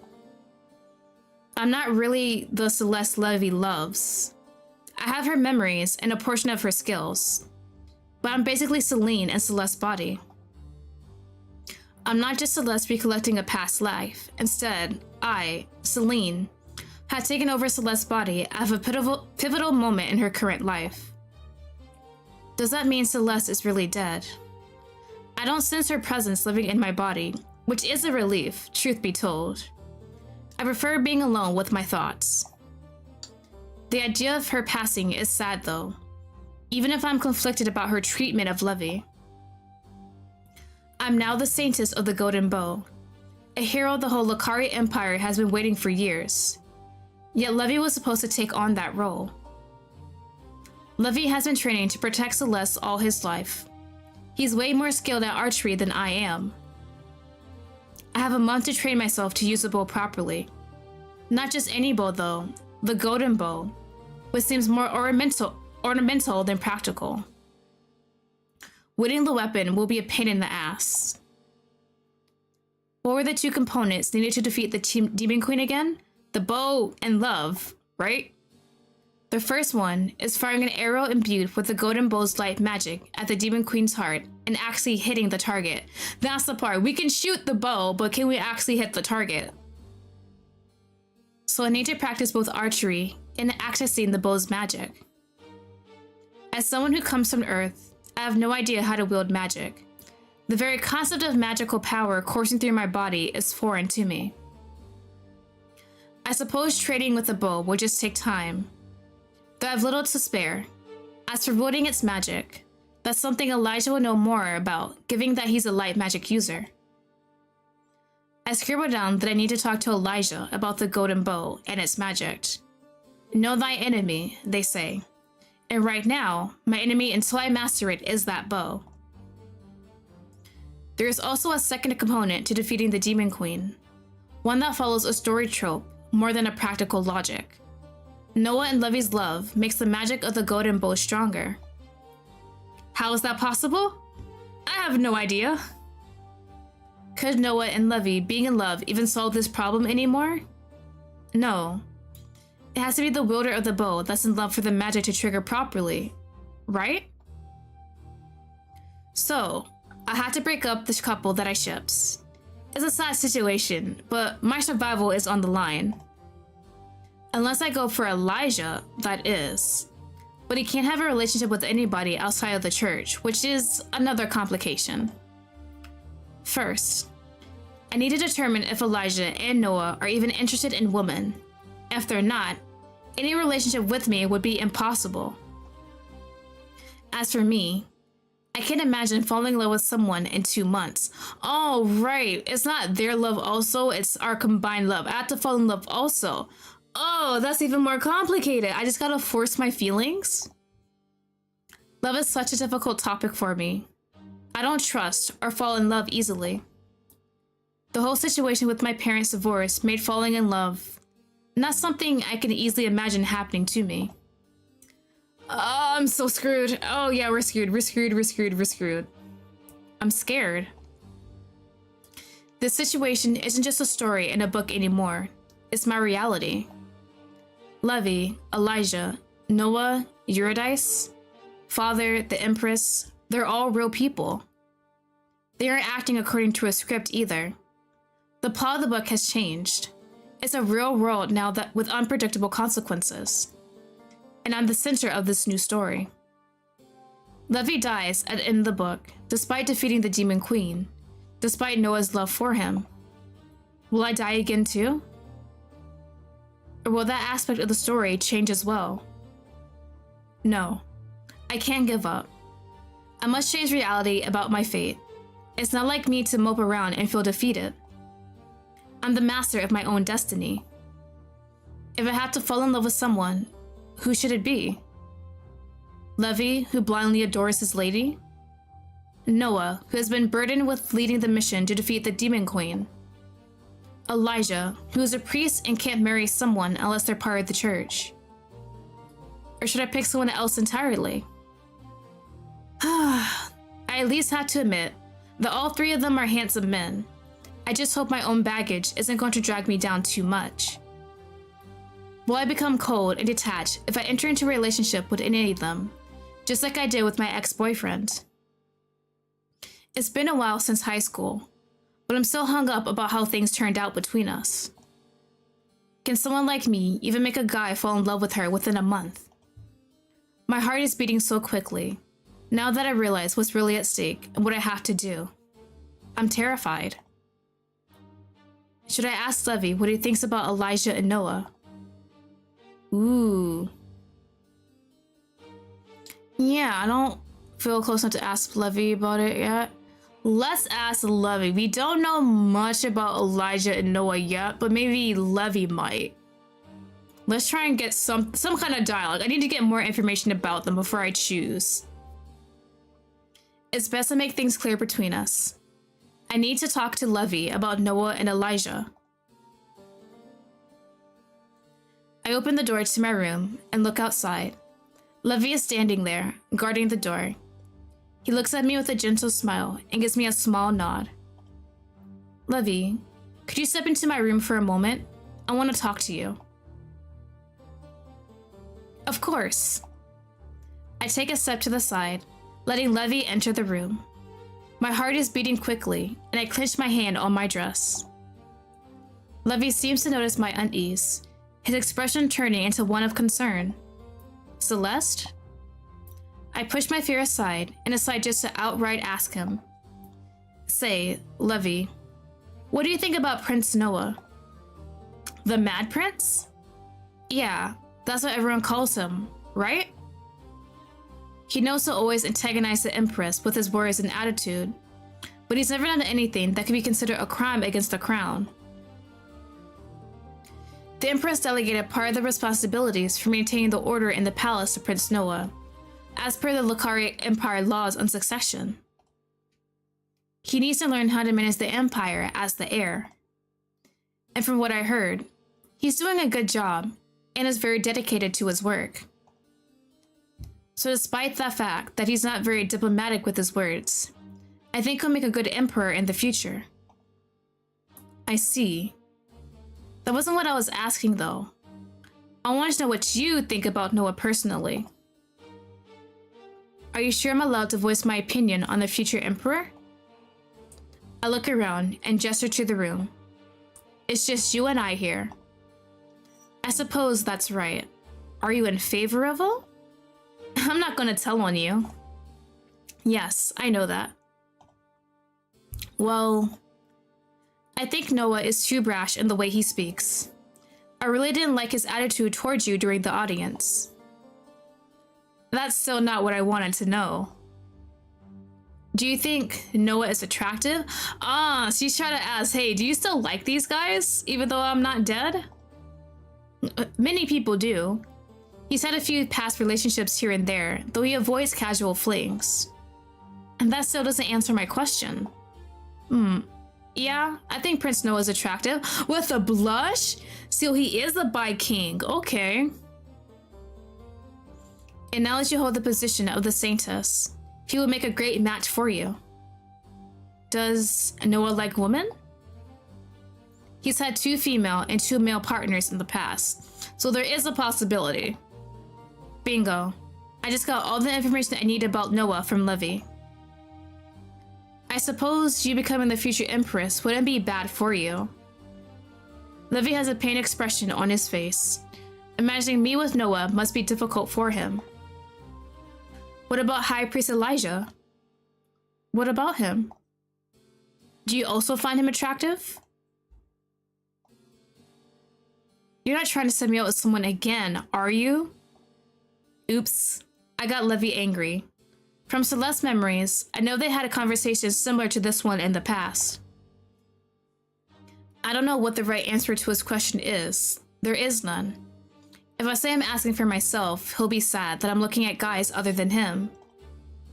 If I refuse to answer, he'll continue thinking I'm trying to pair him with one of the guys. And that's not why I was asking. I just wanted to know your opinion. I'm not buying it. Why the High Priest and Prince Noah out of all people? They are such different standing than I am anyway. I couldn't possibly be in a relationship with either of them. A difference in social standing hadn't stopped Levy from falling in love with Celeste. Or from falling in love with Noah in the book, for the matter. Though, I did remember him being hung up on status differences in the novel as well. Yes, both are attractive guys. I could see myself being with either one of them if our situations were different, but You what? He gives me another pained look. He's so in love with Celeste though, that's the thing. He's in love with me, is what he's trying to say. But he can't allow himself to tell me the truth. At least Levy gave me the information about Noah that I wanted to know. I don't want the conversation between Levy and me to get any more difficult, so I suppose I'll end things there. Thanks for talking to me about this, Levy. I like to be alone now. Levy gives me a look, as if I'm throwing him out after dealing him a blow. In a way, I am, and it pains me to do so, but I don't know how to salvage this conversation. Have a good rest. Oh, that was kind of stressful. Okay. Like, we're still kind of not in a good position. We need to get one of the guys to fall in love with us and use our love powers to help defeat the Demon Queen. I think Levy might be the good choice right now. Since he's already in love with us, we just gotta learn to love him back, basically. Levy exits the room, closing the door behind him gently. I lie down in bed and hide my face against a pillow. I'm so stressed with everything that I'm not even surprised when tears stream down my cheeks, soaking the bedding. I didn't want to hurt Levy, but I didn't know how else to obtain the information I needed so I could decide what to do to save everyone. For the first time since reincarnating, I give in to all the emotions that I have built up inside of me. I'm just one young girl. How can I carry so many heavy burdens? Eventually, I cry myself to sleep. I toss and turn all night though, unable to get any real rest until nearly dawn. Oh, is it morning? Oh god, we're still here? Get me out of this palace. I'm done being here. Let me take a juice break. I want out of here. Can I just go fight the Demon Queen? I'm not prepared enough, but my god, there's so much things going on. Okay. Hopefully, this whole grand ball will not go crazy. I don't need any shenanigans. My god. I'm already stressed out and we're not even fighting the Demon Queen yet. The next evening, Linda gets me all dolled up for the grand ball the Empress is throwing in my name. At the ball, I find myself sitting at the table, staring at silverware I have no idea how to properly use. No, I'm already even more stressed. Please no, not all these damn fancy silverware. How many forks and spoons do you need? Celeste's memories aren't helping me much. The servant puts a salad in front of me, and I pick up one of the forks. Come on, did I pick the right one? Ah! There's an offended gasp from my left.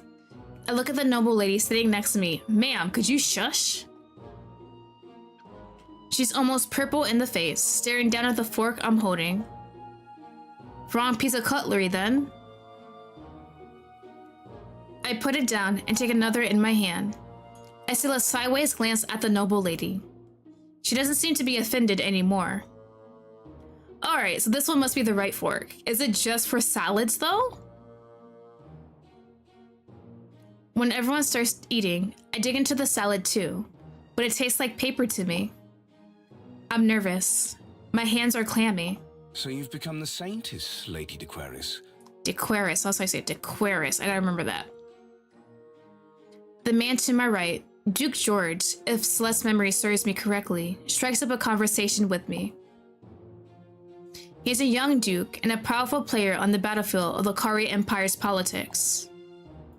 I had to do my best not to say or do anything strange. Yes, despite my surprise, the Golden Bow has chosen me.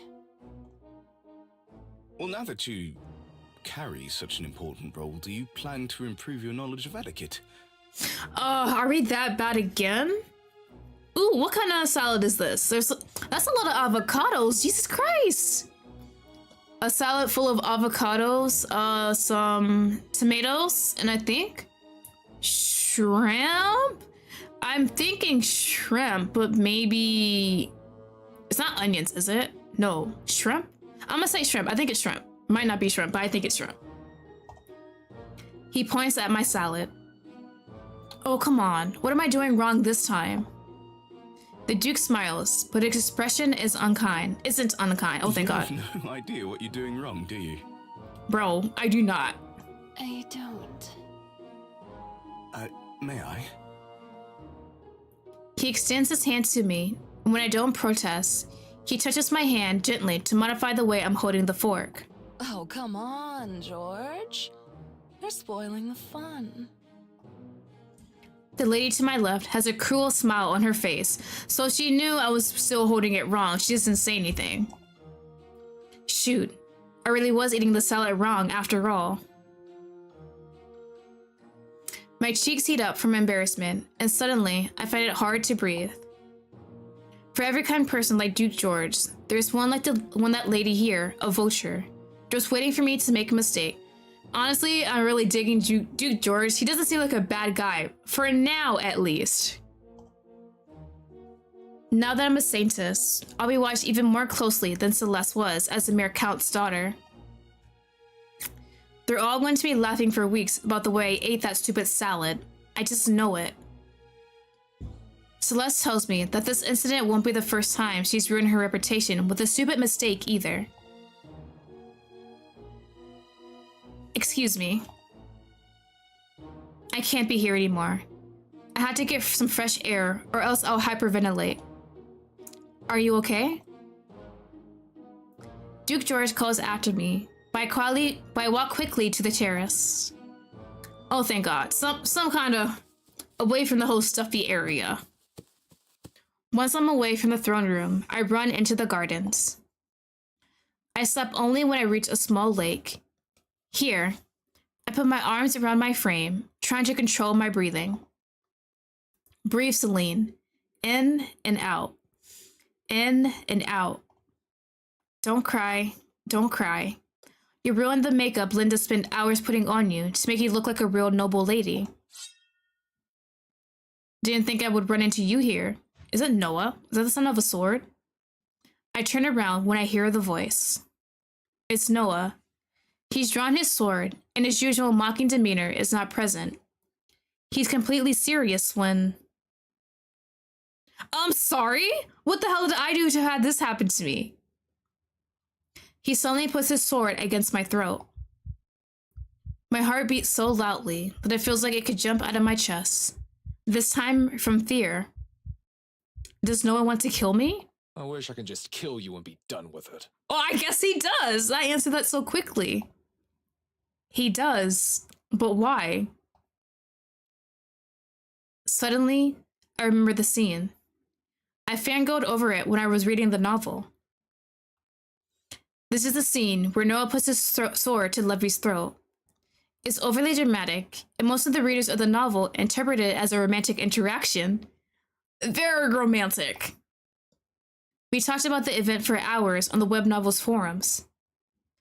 But now, I think this setup is just ridiculous. I could take a step back at any time from the coldness of the steel, and my neck would be safe. I give Noah a long stare. He's looking at me seriously, as if he's really pondering if he should harm me. I don't believe he actually will. I will entertain his antics for a while longer, just to see what he has to say to me. I want to know how much the scene changes with me here instead of Levy. So how is the scene supposed to play out? Why do you want me dead? Because you're the reason I have to go on the mission to kill the Demon Queen. And so soon. Well, it's not my fault the bow chose me. If anybody less capable than you had been chosen as the Saintess, Mother wouldn't have told us to leave within a mere month. I'm glad he thinks so highly of my archery skills, especially considering how little the nobles think of my etiquette skills, but he's wrong. I may not be as great at archery as you think. Where are they confessing? That fact would change nothing at this point. Mother is now convinced you can defeat the fiend. This is a suicide mission. None of us will come back from the quest.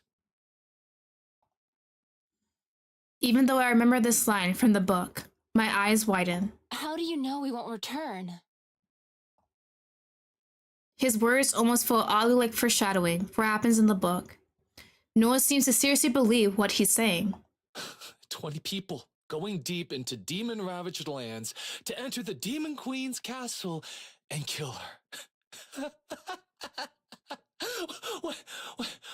What could possibly go wrong?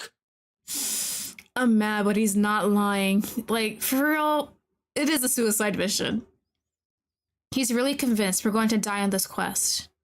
I can see the desperation in his eyes. Can't you convince your mother to postpone the day we leave or to increase the amount of people we can bring with us?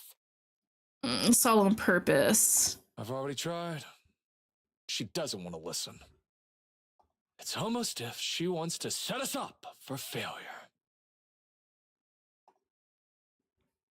Oh, Noah, you're closer to the truth than you think. I can't tell him anything about his mother's plan to get rid of him. He would just grow suspicious if I, someone he barely knows, spout out such information about his life. Oh, we're not in a good position, are we? I should only tell him what's really going on with the Empress when, or if, we become friends during the quest. Look, I'm afraid of the mission too. But I don't want to give up. I won't just roll over and die. I'll keep fighting until the very end. No matter how the mission ends, I want to be sure I've done everything I can to fulfill my role properly. Noah's eyes widen. You're right. I can't just give up. You conceded so quickly? I must also see the mission through until the end. Oh. Ooh. You know what? We gotta encourage this man. We're gonna encourage him. I'm sure you do great on the quest. I hear you're a great fighter. Rumor has it you're difficult to talk to and don't have very good social skills. All I see here is a composed young woman who can compliment others. You're a mystery, Saintess. Uh-oh. I must be careful about what I say to others. I don't want to break my character as Celeste too much. One thing's for sure. I don't want you to die, Your Grace.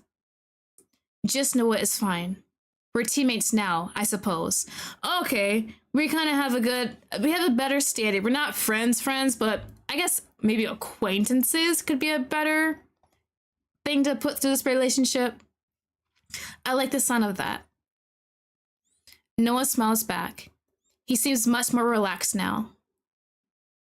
I'll continue to try to get Mother to delay the deadline for us to leave. I would appreciate more time to train. Right. Time to go back to the ball then. Do I really gotta go back? Without sparing me another glance, Noah walks past me towards the terrace.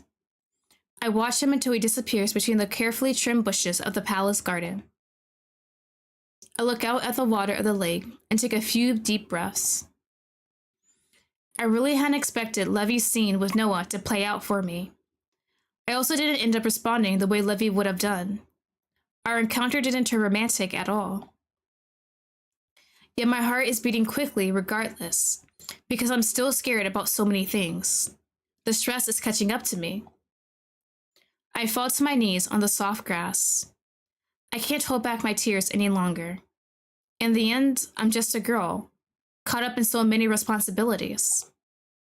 I'm terrified. I'm tired. I want it all to stop. No matter how much I cry, though, this new reality will magically change for me. I'm still Celeste, and I'm still the Saintess. The sooner I accept my fate and put my energy into the few things I can still change, the better. With renewed purpose, I get up and start walking back to my room. Screw the ball. I'm not going back there only to be ridiculed further. I don't want the whole Imperial Court to continue watching how terrible I am at being a noble lady. If I had more time before the quest, I would take lessons to get better at etiquette. However, with the way the situation has unfolded, I had to focus only on improving my archery or horseback riding skills. Besides, the future of the Empire doesn't depend on me knowing which fork to use for a salad, but certainly does hang on me using the golden bow properly. Okay, hopefully we get a good night's rest. I'm already still stressed. I'm walking down the corridor towards the apartment where my family is, staying when I hear someone running behind me. Oh, did we leave this man behind? I'm so sorry, Levy. Levy calls me by my first name, like he always does when it's just him and Celeste. It's something the two of them agreed to do when they were younger. Levy stops before me and looks me up and down. Where have you been? I didn't notice when you left the throne room. You're not supposed to go anywhere without me. Father's orders, I know. I just forgot. I realize I haven't been thinking about how Levy would feel if I suddenly disappeared yet again. I'm not concerned about failing to follow his orders. I'm genuinely worried about you. He blushes and looks away. My heartbeat quickens. Why though? Celeste has no romantic feeling towards Levy, but do I? I must admit, he's very handsome and kind, and he's my favorite character from the book. Am I that much of a simp? I let out a long sigh. Levy looks back at me with a worried expression. Then he looks me up and down again. You're alright, are you not? He focuses on my face and frowns. You've been crying. He must notice my smudged makeup. I was, but I feel better now. What made you cry? When I see the sincere worry on Levy's face, I want to tell him the truth. I'm just overwhelmed by suddenly becoming the Saintess, by having to carry the burden of saving the whole Empire. I look down, tears welling up in my eyes again. Celeste. I look back up to see Levy staring at me with love and adoration. It hurts being on the receiving end of such feelings, knowing that they aren't really for me. No matter what happens, know that I'll always stay by your side. I'm sorry to drag you into this quest with me. He would have been caught up in this mess anyway if he were the saint. But now, he's coming along anyway as Celeste's knight. What if Levy dies protecting me? My heart feels heavy. I must do my best to get as strong as possible. Don't say that. I swore to always protect you, did I not? Back when I became your knight, remember? I recall Celeste's memory of that time. They were both 14 back then, and Levy took a knee in front of her and swore he would protect her until death did them part. He made his bow with such sincerity and fervor. Yet, I'm not the one whom he swore to always stay beside. That person was Celeste, so he should be free of the oath since Celeste is kind of dead. I can't tell him the truth though. On the spur of the moment, I gesture towards Levy. Lean down, please. You're too tall. Too tall for what? Levy gives me a puzzled look, but complies with my request. I press up on my toes and kiss him on the cheek. Not a Celeste, but a Celine. Because I genuinely feel grateful to him and don't know how else to express myself right now. Celeste? Levy blushes a deep red and gets flustered. Only when I lean back and smile at him do I realize I shouldn't be doing something so intimate to a man who loves the woman who once inhabited this body. I might be sending him the wrong message, especially after our earlier conversation. I'm sorry. Don't be sorry. I just wanted to express my gratitude. I let out a sigh. You always do your very best to protect me. Thank you, Levi. Me saying Levy the whole time is Levi. Oops. You're welcome, but it's my job to take care of you. I know you're not doing it just because it's your job. Levi gives me a startled look. I turn around and start walking towards my room before he can reply. Let's go, Levi. We need to rest. Training starts tomorrow. Bro, I've been saying Levy because it's close to how they say it in like Attack on Titan for Levy in Japanese, but I think in English they say Levi instead. Ooh, oh well. I think I'm fine, it's fine. The next day, I begin training with the golden bow on the palace training grounds. Much as I expected, due to its elaborate design, the bow proves difficult to use. I send arrow after arrow flying at targets, but it only hit once out of every 10 times. Those aren't good numbers, but they're not horrible.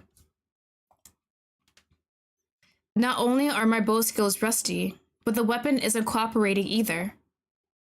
Finally, too frustrated to continue, I give up. I'll try again tomorrow. It's gonna be a lot of things for this. I make my way to my room, with Levy following behind me.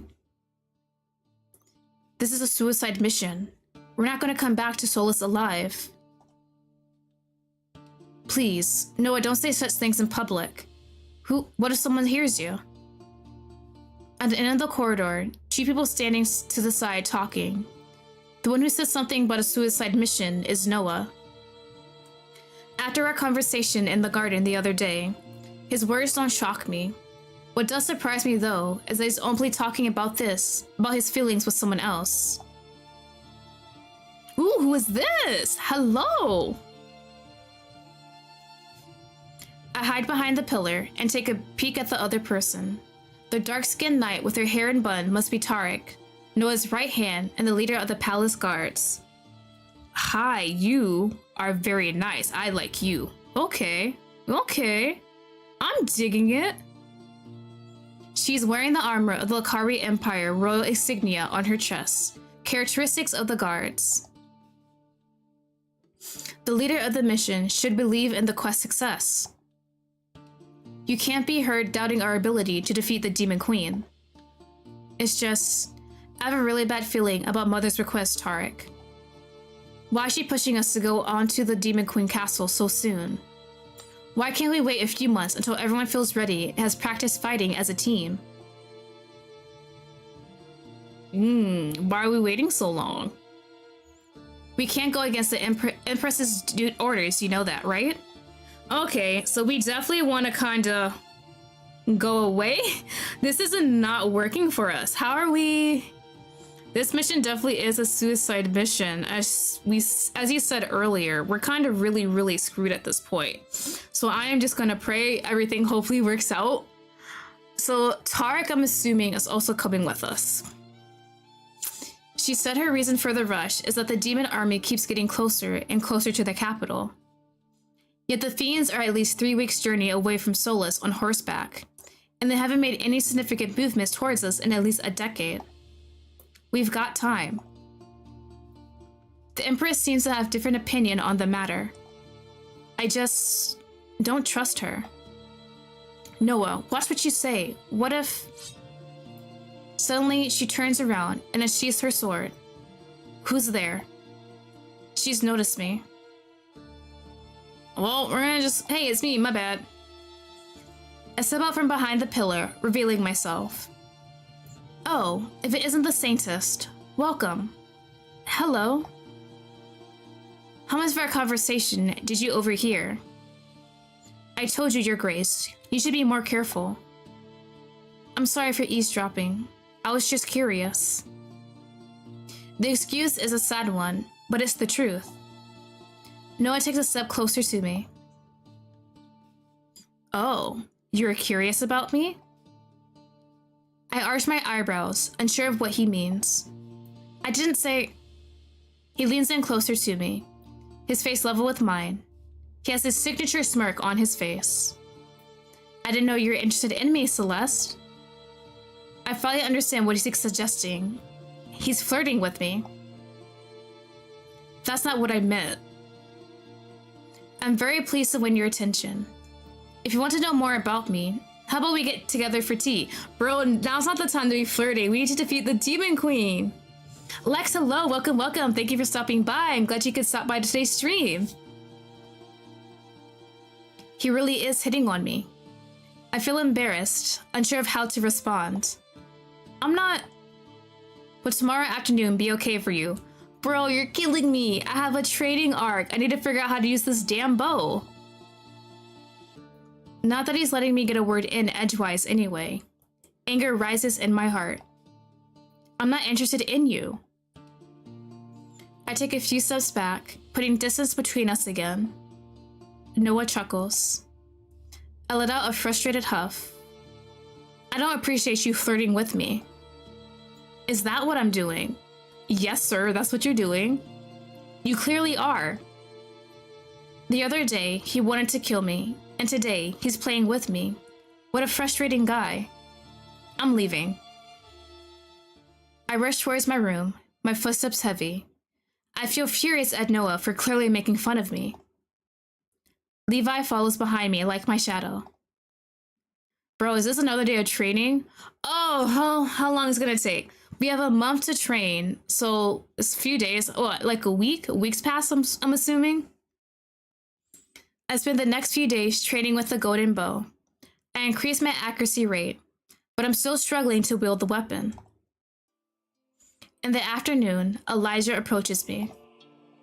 How's the training going? Should I be honest with him? I hesitate, but I know I'll need his help to access the bow's magic.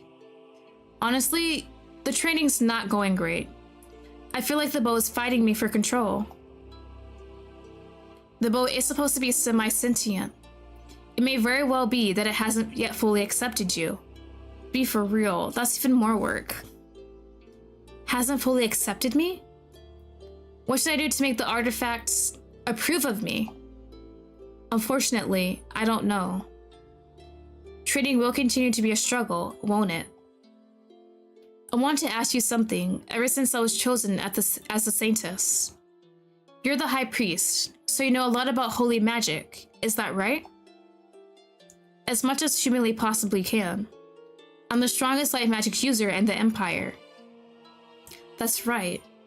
I remember that part from the book. Everyone thought Elijah would become the saint, but on his 18th birthday, he didn't get chosen. The previous High Priest abdicated at the time and passed on the road to Elijah. That's how Elijah came to such a high position at such a young age. The novel also said Elijah's light magic is abnormally strong. Could you teach me about light magic? Sure, but you have no magic of your own. You know that, right? I nod. Celeste was never a magic user, and that fact didn't change when I took over her body. But I had to defeat the Demon Queen with the Golden Magic's bow, right? So, is there a way for me to access it? Yes, artifacts like the Golden Bow do carry their own magic. You don't have to have magic affinity of your own to use their power. Although, already being trained in wielding magic would help you understand more easily how the bow's magic is used. Still, I can at least explain the basics to you. And then with practice, I'm sure you'll catch on. What if I don't understand what he tries to teach me? Will we be doomed to fail then? I swallow hard. I'm afraid I'll be a magical failure. No, gloomy thoughts won't help make anything better. I need to focus on what Elijah can teach me and do my best to understand the Golden Bow's power. Please teach me what you know about using an artifact's holy magic. Sure. Elijah moves behind me, touching the hand I'm using to aim the golden bow. Close your eyes. I'll pour some of my light magic into you so that you can understand how magic flows through the human body. To access the golden bow's magic, you have to pull some of that magic towards you and let it enter your body. Be open to it. Don't struggle against the power. I close my eyes like Elijah commands. I feel his grip on my hand growing firmer. He's standing behind me, his chest pressed against my back so I can feel the heat of his body touching mine. The contact is quite intimate. It makes my cheeks flush with embarrassment.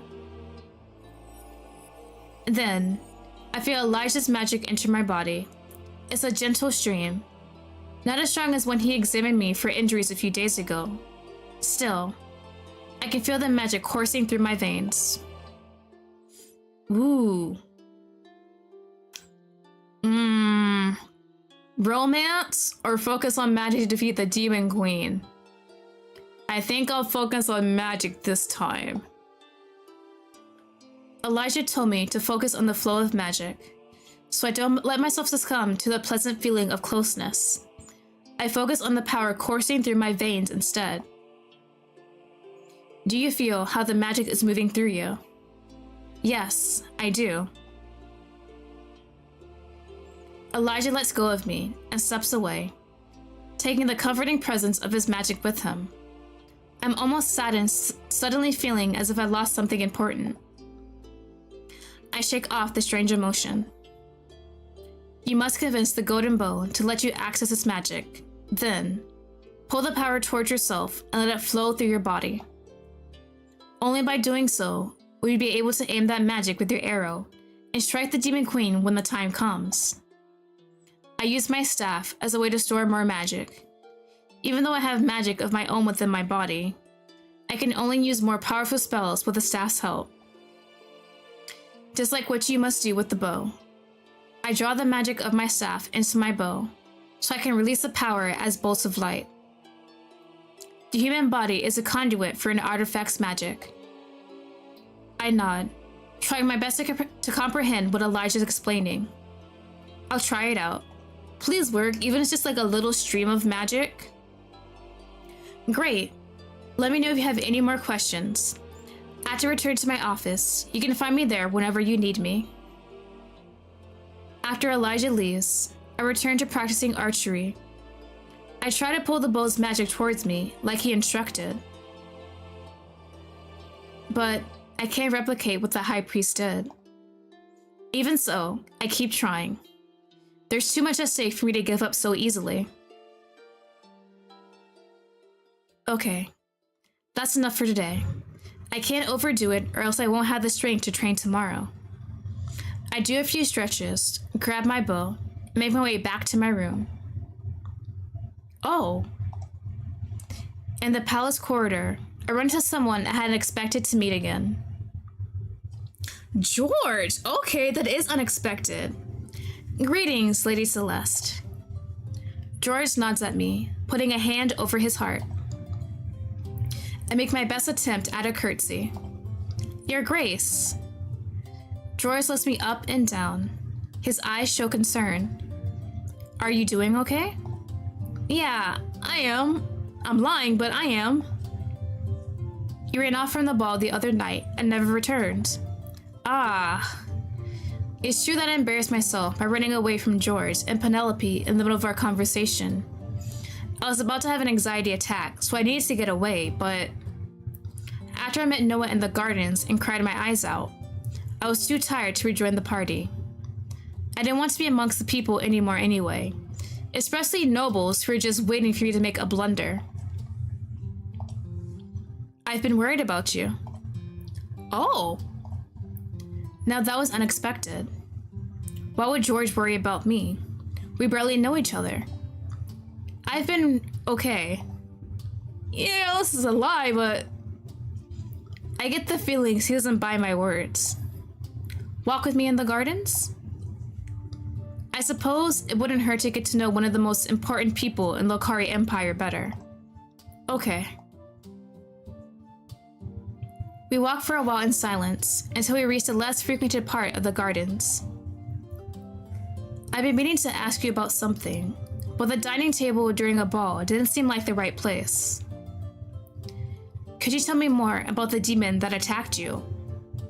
Oh, why are you interested?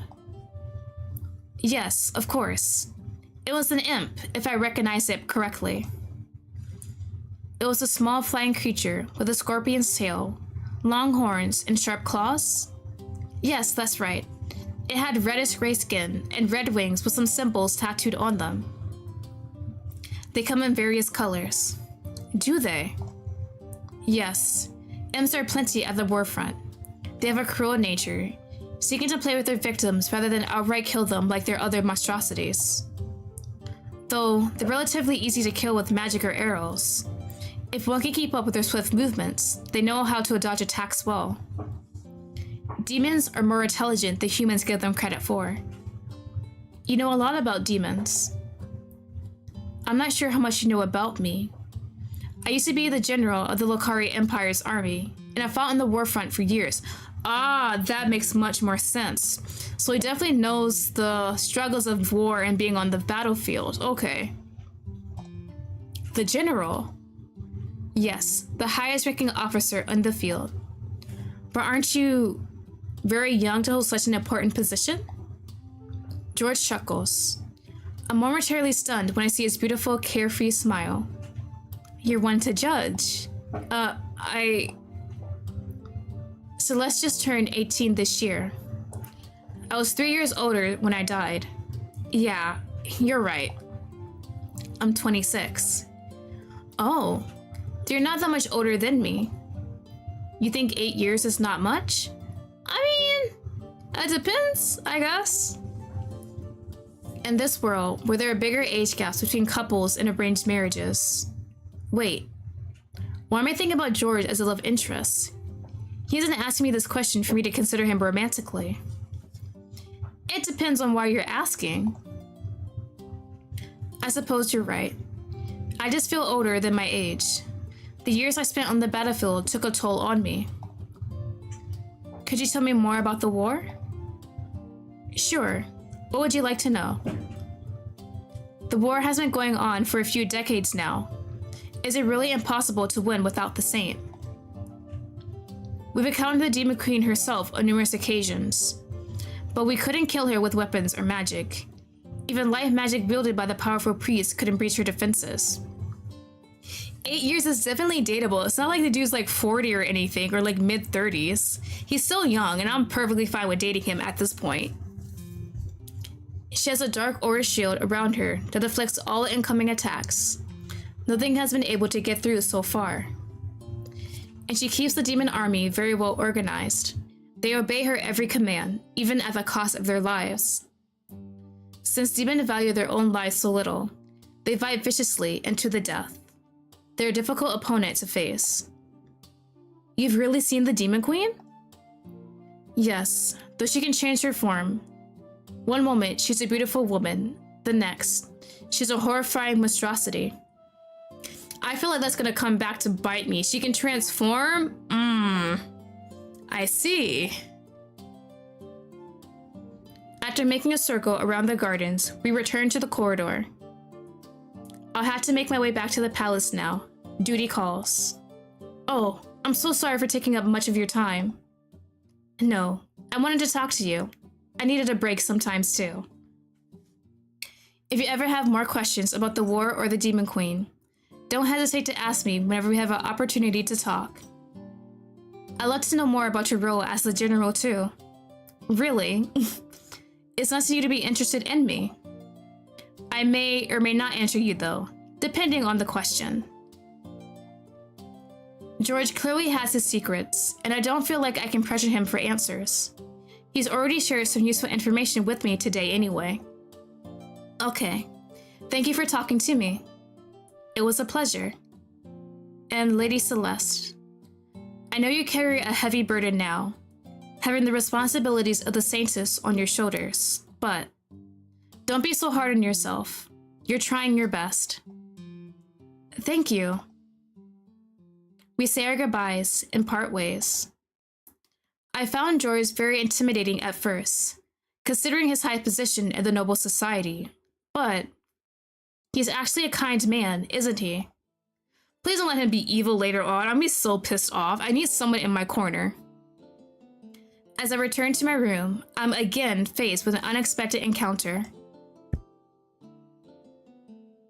Oh, not them again. Especially Noah.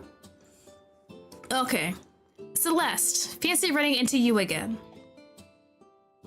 I fear I can't say the same, Your Grace. Oh, you didn't like that, did you? And here I was, waiting for the opportunity to apologize to you. Apologize? Quite unexpected of me, isn't it? Well, I'm glad you finally changed your mind about teasing me, Your Grace. About teasing you? You mean the way I'm keeping you on your toes? We both know that's quite entertaining for both of us. No way! But no, I wanted to say sorry about the other day in the garden. I was overly dramatic. Aren't you always? You could say that. Still, we can certainly agree that putting a sword to your throat is on another level than our usual conversations, or even the way I acted towards Mother. Should I give you two some privacy? You don't have to, Tarek. I don't think I properly introduced you to Celeste. She's the head of the palace guards, isn't she? That's not what I meant. Tarek is also like a mother to me. She's been my personal guard since I was little, before I promoted her to be my right hand, the person who keeps order in the palace on my behalf. She's a very important person to me, my link to my Durindi legacy. Oh, okay, so we're not gonna kill her off, right? I don't like how they say this person's important to me, and now I'm scared about if they're gonna survive at the end of this whole thing. It always warms my heart when you speak so highly of me. How could I not? You always supported me, even when I had nobody to rely on. Your father, the late Emperor Consort, died when you were young, right? Since the Empress didn't have a good relationship with Noah, he had no other person he could call family. It's not surprising that he came to treat Tarek, his personal guard, as family. I already knew that much from the book, but seeing a bit of his love for Tarek still warms my heart. There's more to Noah than just knowingly flirting with me, that's for sure. Yes, my father died when I was 6. I can't say I even remember his face that well, if not for the family portraits. I would have already forgotten the way he looks. Because every day, when I stare in the mirror, I can only see my mother's features, her face, her hair color, the way we smile, they're all the same. The only thing I inherited from my father is the color of my eyes and my slightly darker complexion. Noah glances at Tarek. Sometimes, I wish I had proof of my southern legacy than just skin that looks tanned and an eye color of unusual for the Lokari. Tarek's expression turns sad.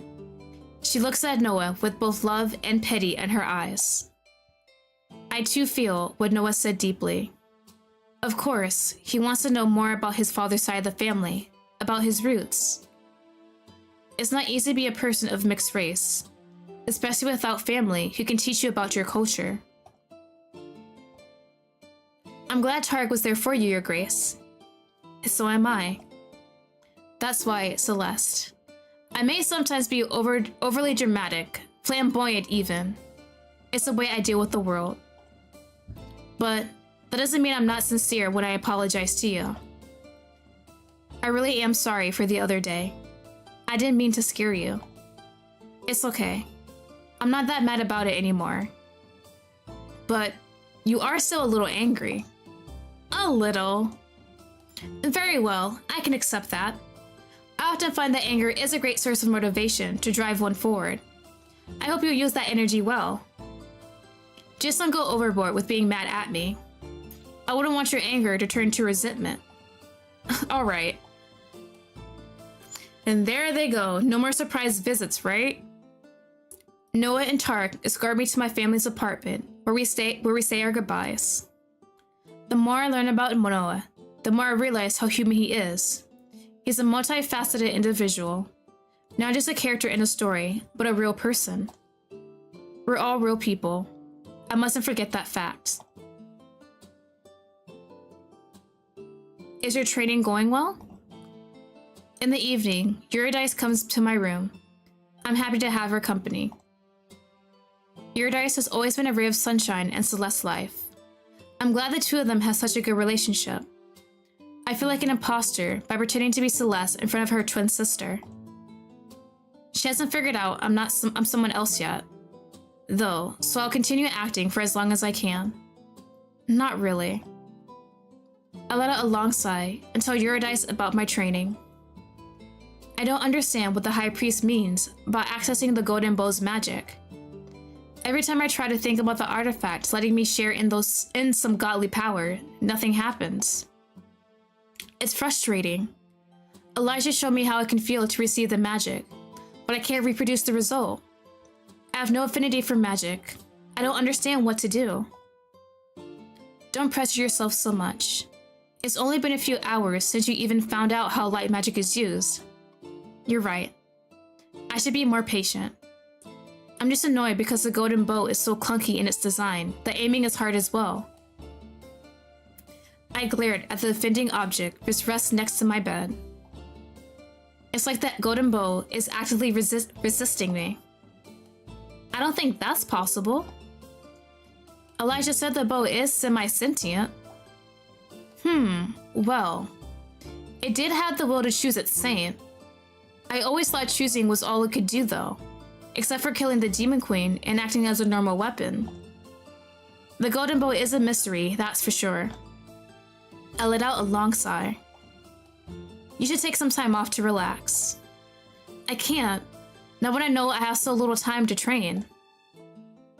You're not going to be any good at learning how to wield the bow if you just train constantly. The human body and mind had to take breaks from time to time. I know what we should do. Not Penelope, please no. Lady Penelope is organizing a tea party in the Royal Gardens in 3 days.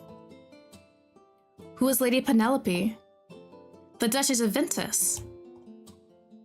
I looked through Celeste's memories, but come up with no information about the Duchess or Ventus.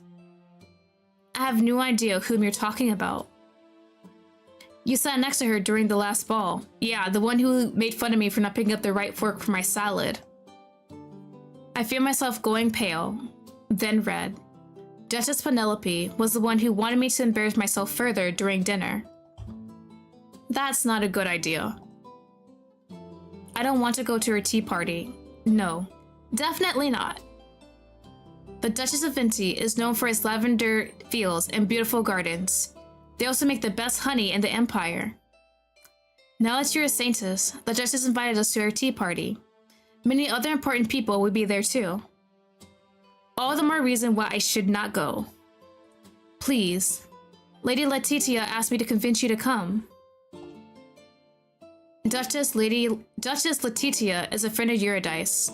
Her family I know. They own vast fields, and the people working for them produce the majority of grain in the Empire. Letitia is kind and compassionate.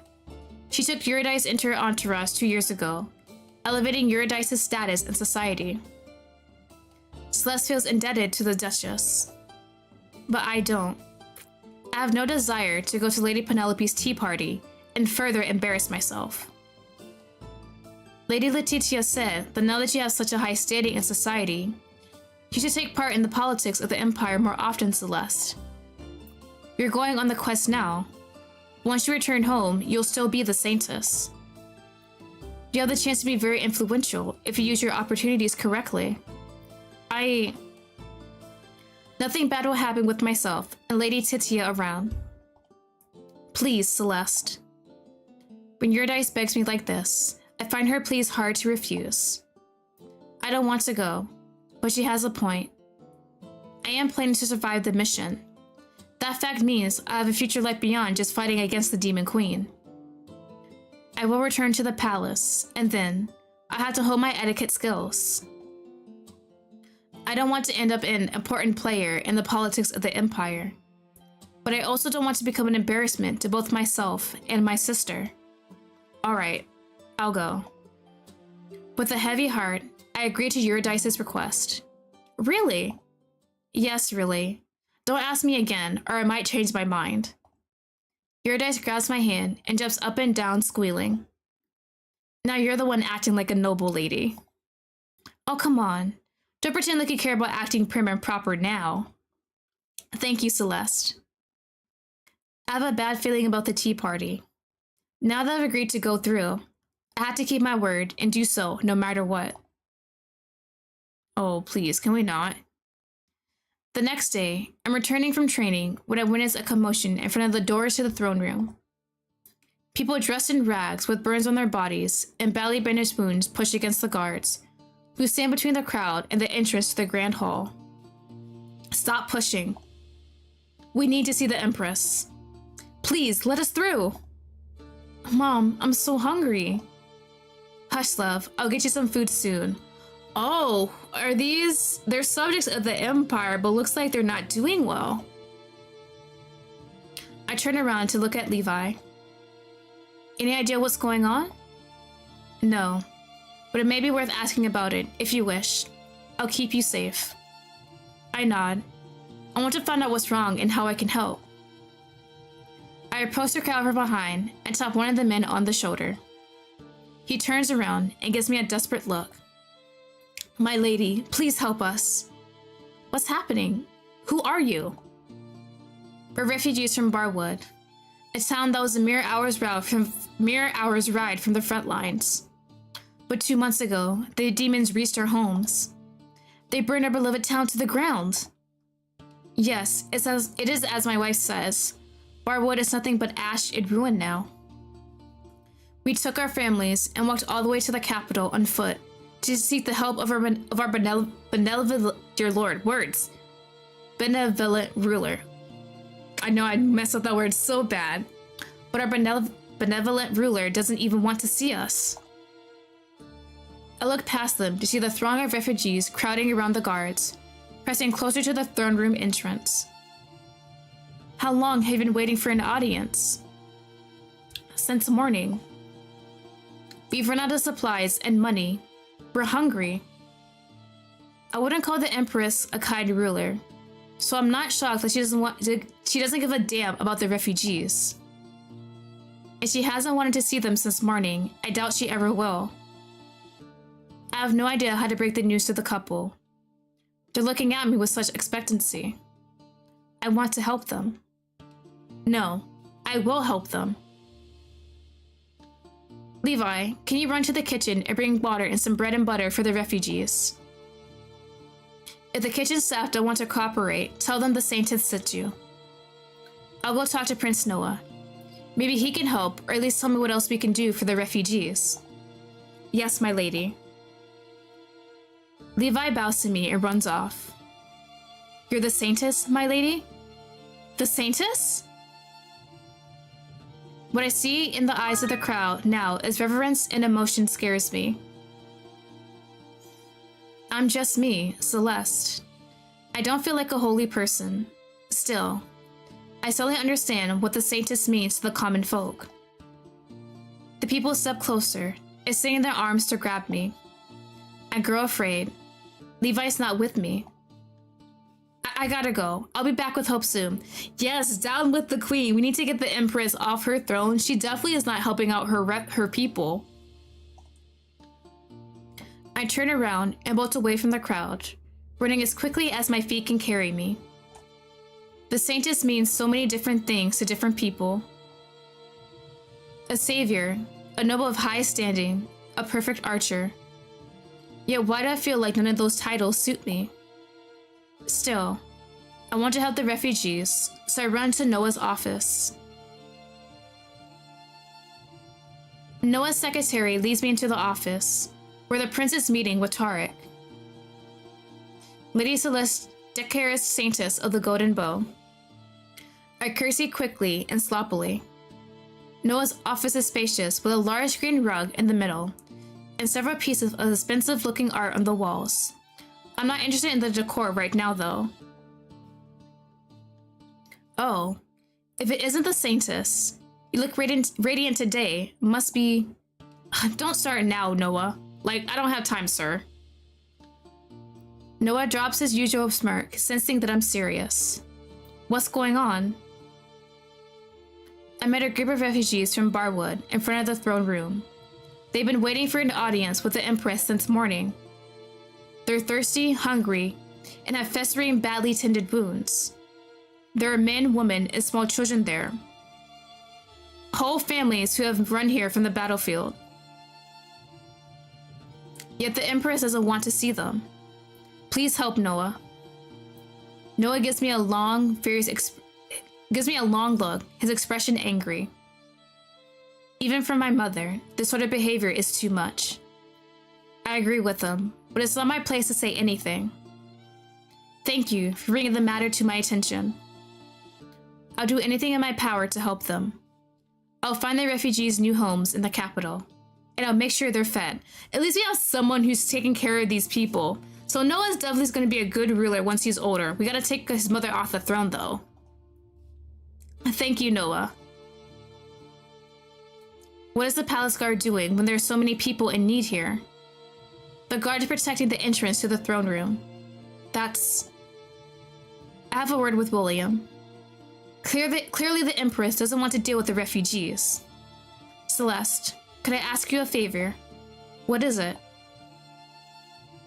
Could you go by the priest's office and summon a healer or two who can tend to the refugees?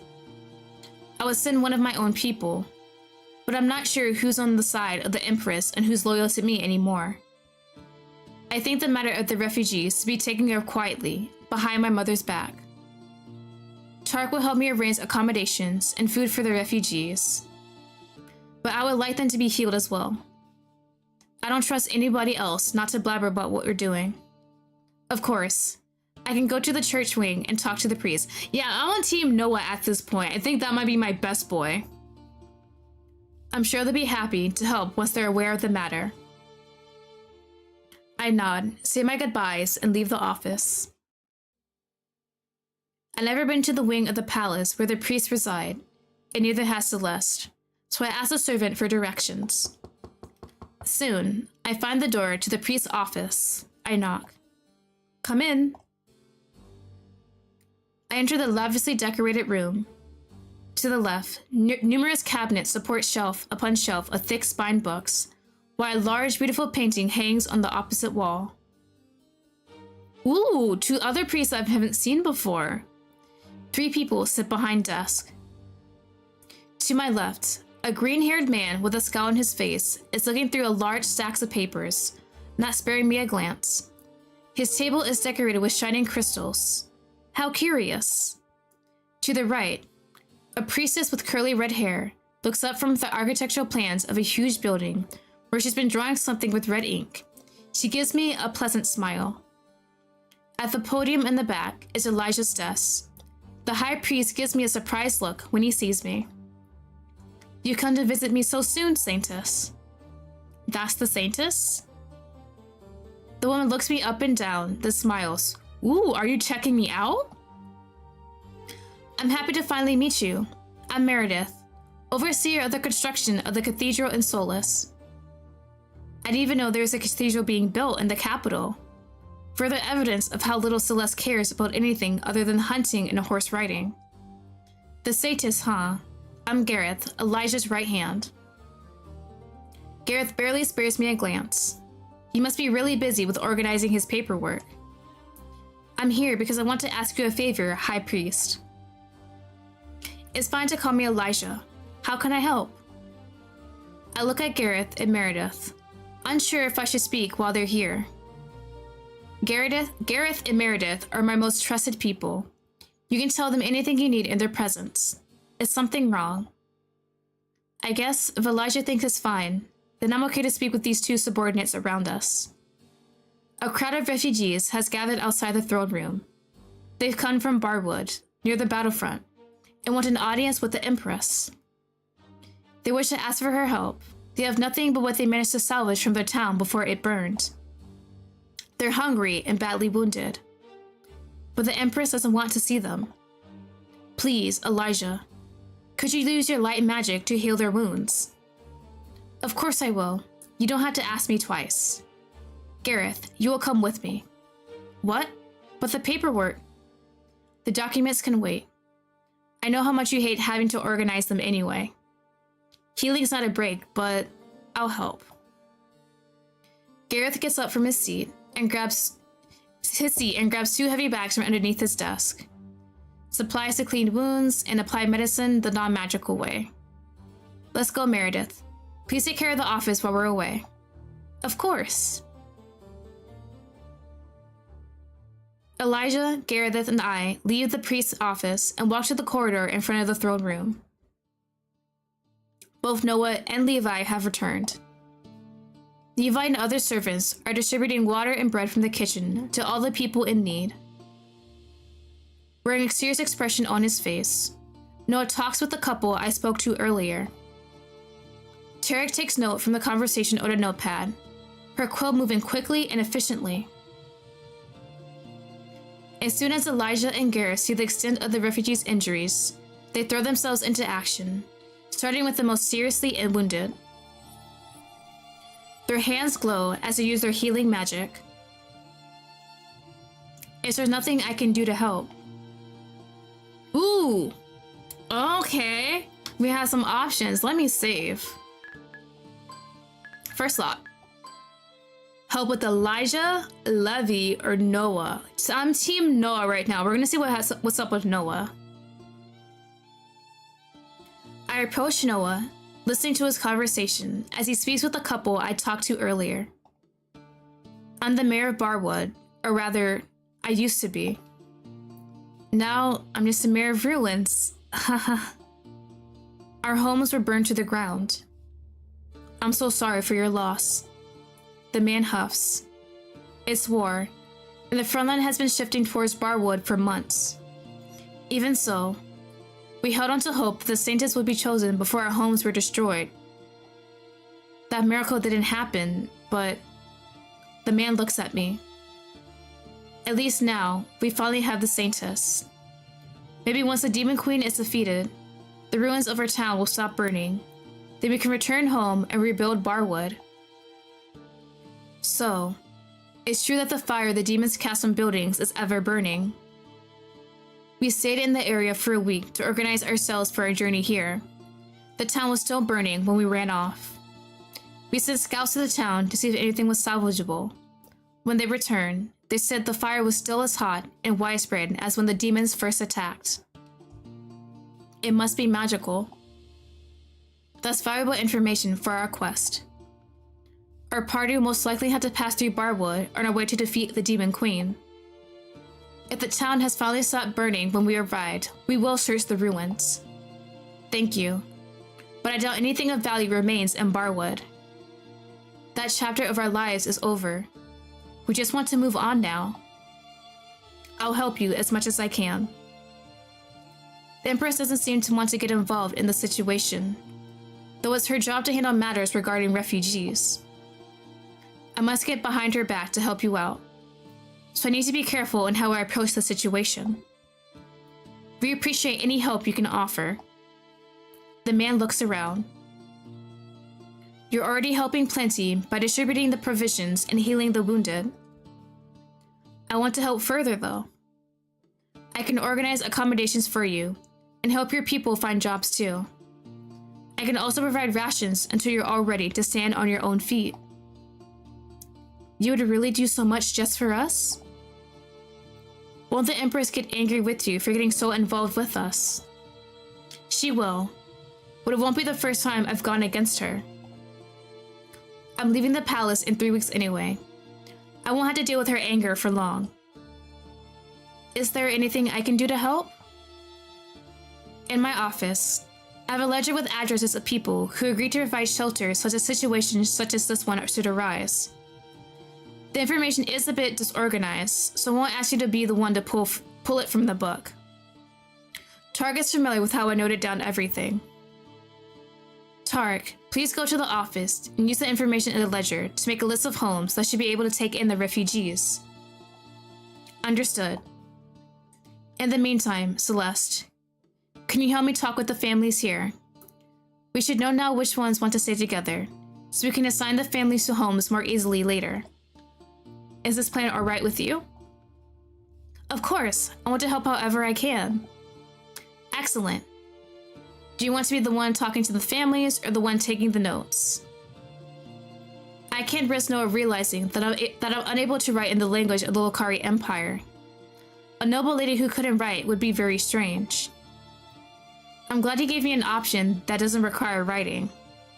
I'd rather talk to people. Oh, thank God, I forgot. We don't know the Empire's language, so we're kind of screwed on that front, but thank God we got a choice. Alright, let's get started then. Tarek leaves for Noah's office, and Noah and I approach the families one by one.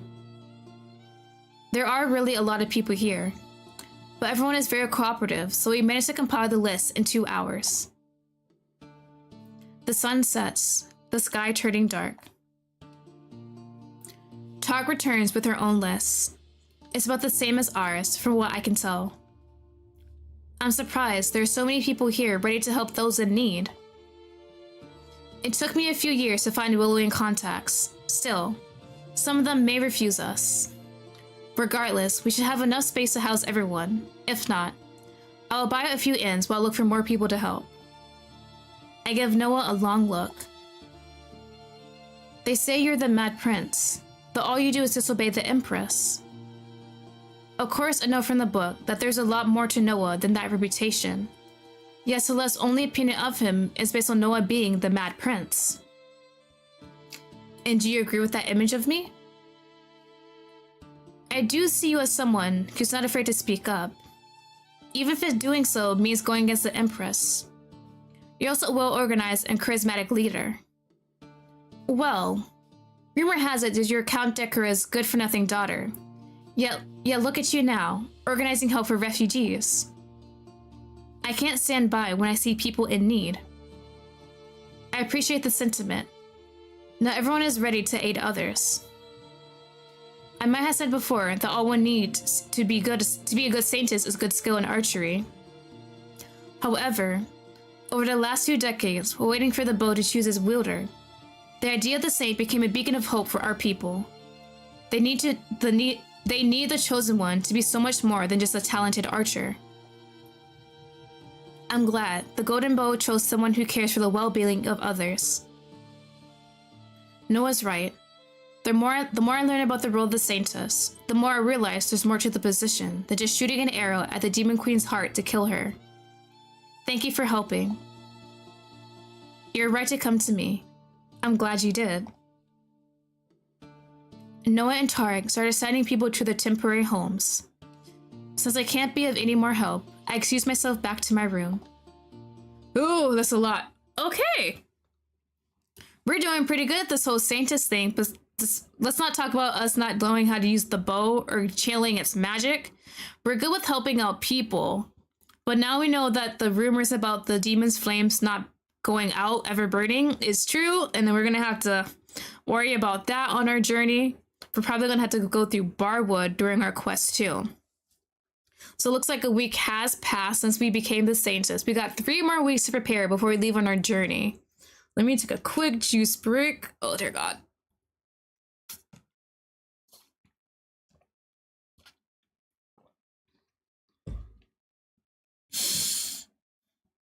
Okay, so we did what we could today. We helped out some refugees. I guess that's gonna bring out our name of a Saintess out to the world. Like, hey, she helped us when the Queen wouldn't, something like that.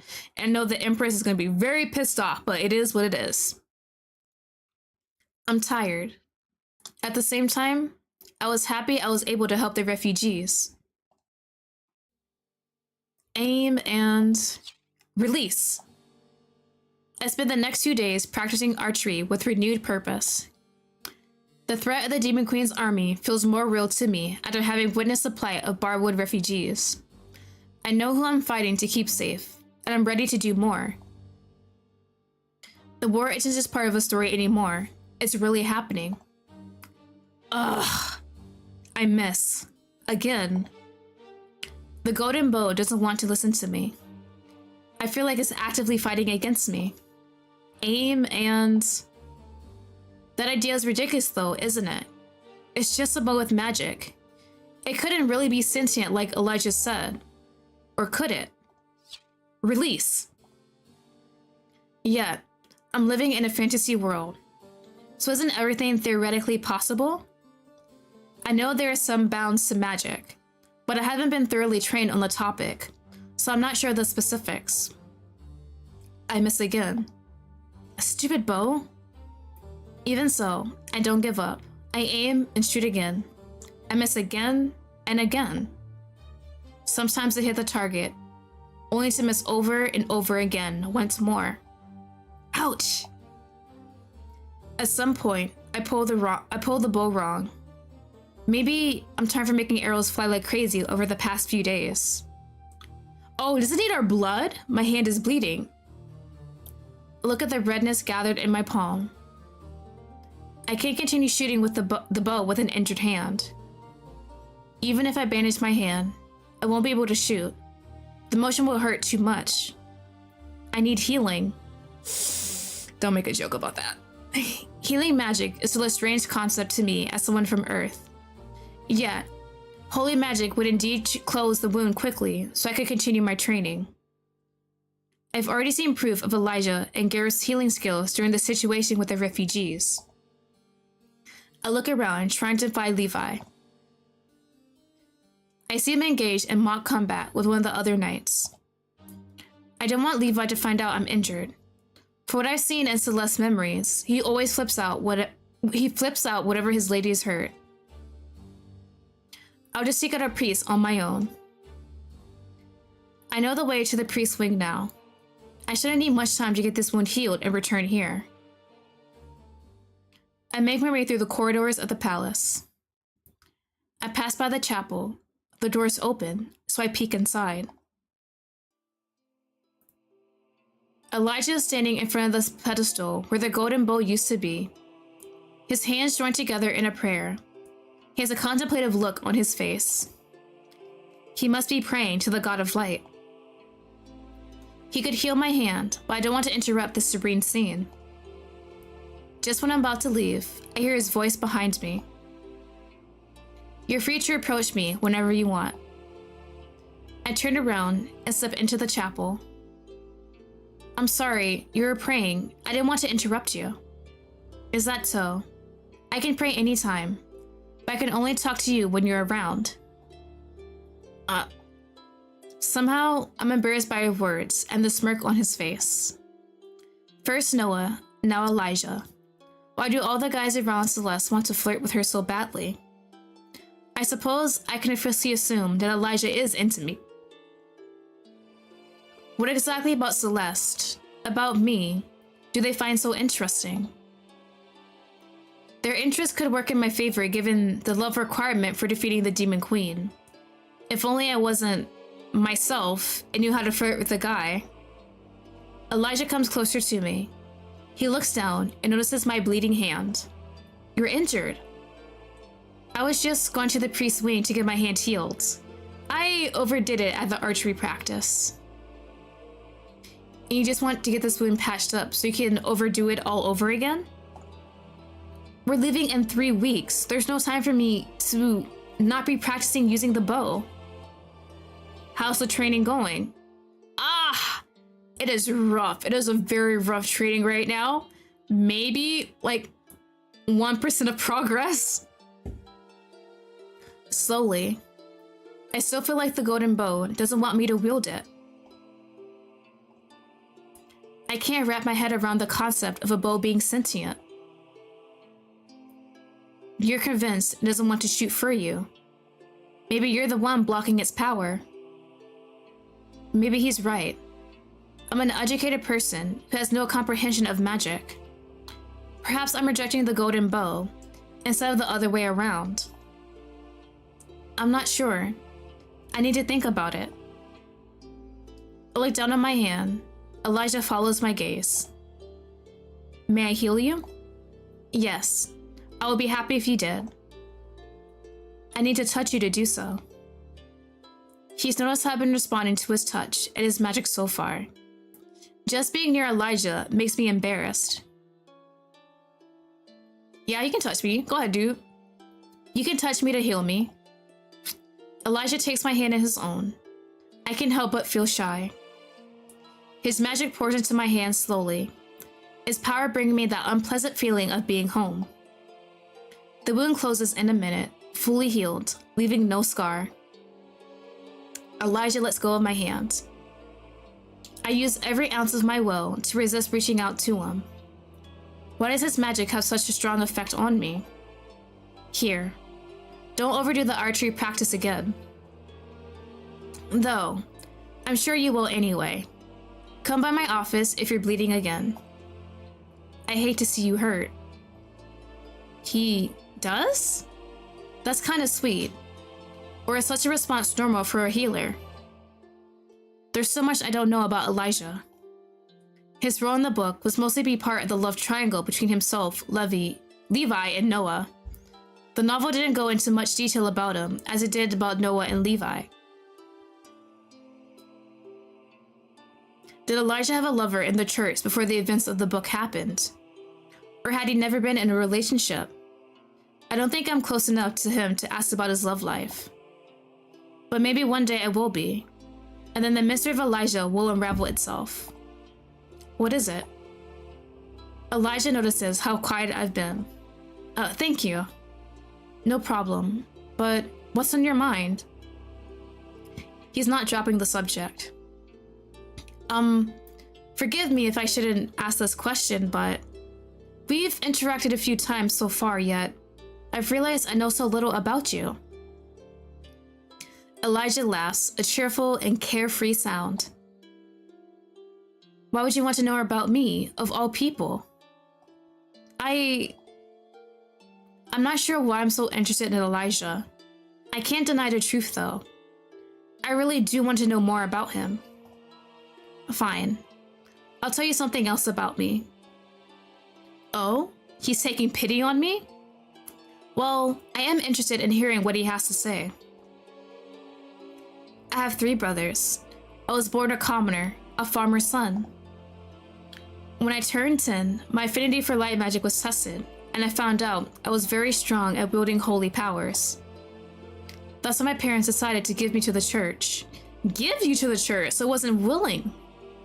I spent the next 10 years training as a priest and honing my magical skills. Do you miss your parents? I've seen them only 3 times since they gave me up, so no, I don't. We don't have a strong connection. Same with my brothers. If anything, my family was relieved to have one less mouth to feed. That's cruel. That's just life. Farmers don't have it easy, especially with the threat of the demons looming closer and closer each year. My parents have a farm that's only a week away from the battlefield by horseback. Should nothing change, and the demons continue to advance, the farm will be destroyed by the end of the next decade. He talks about the possible destruction of his parents' farm with such a detached tone.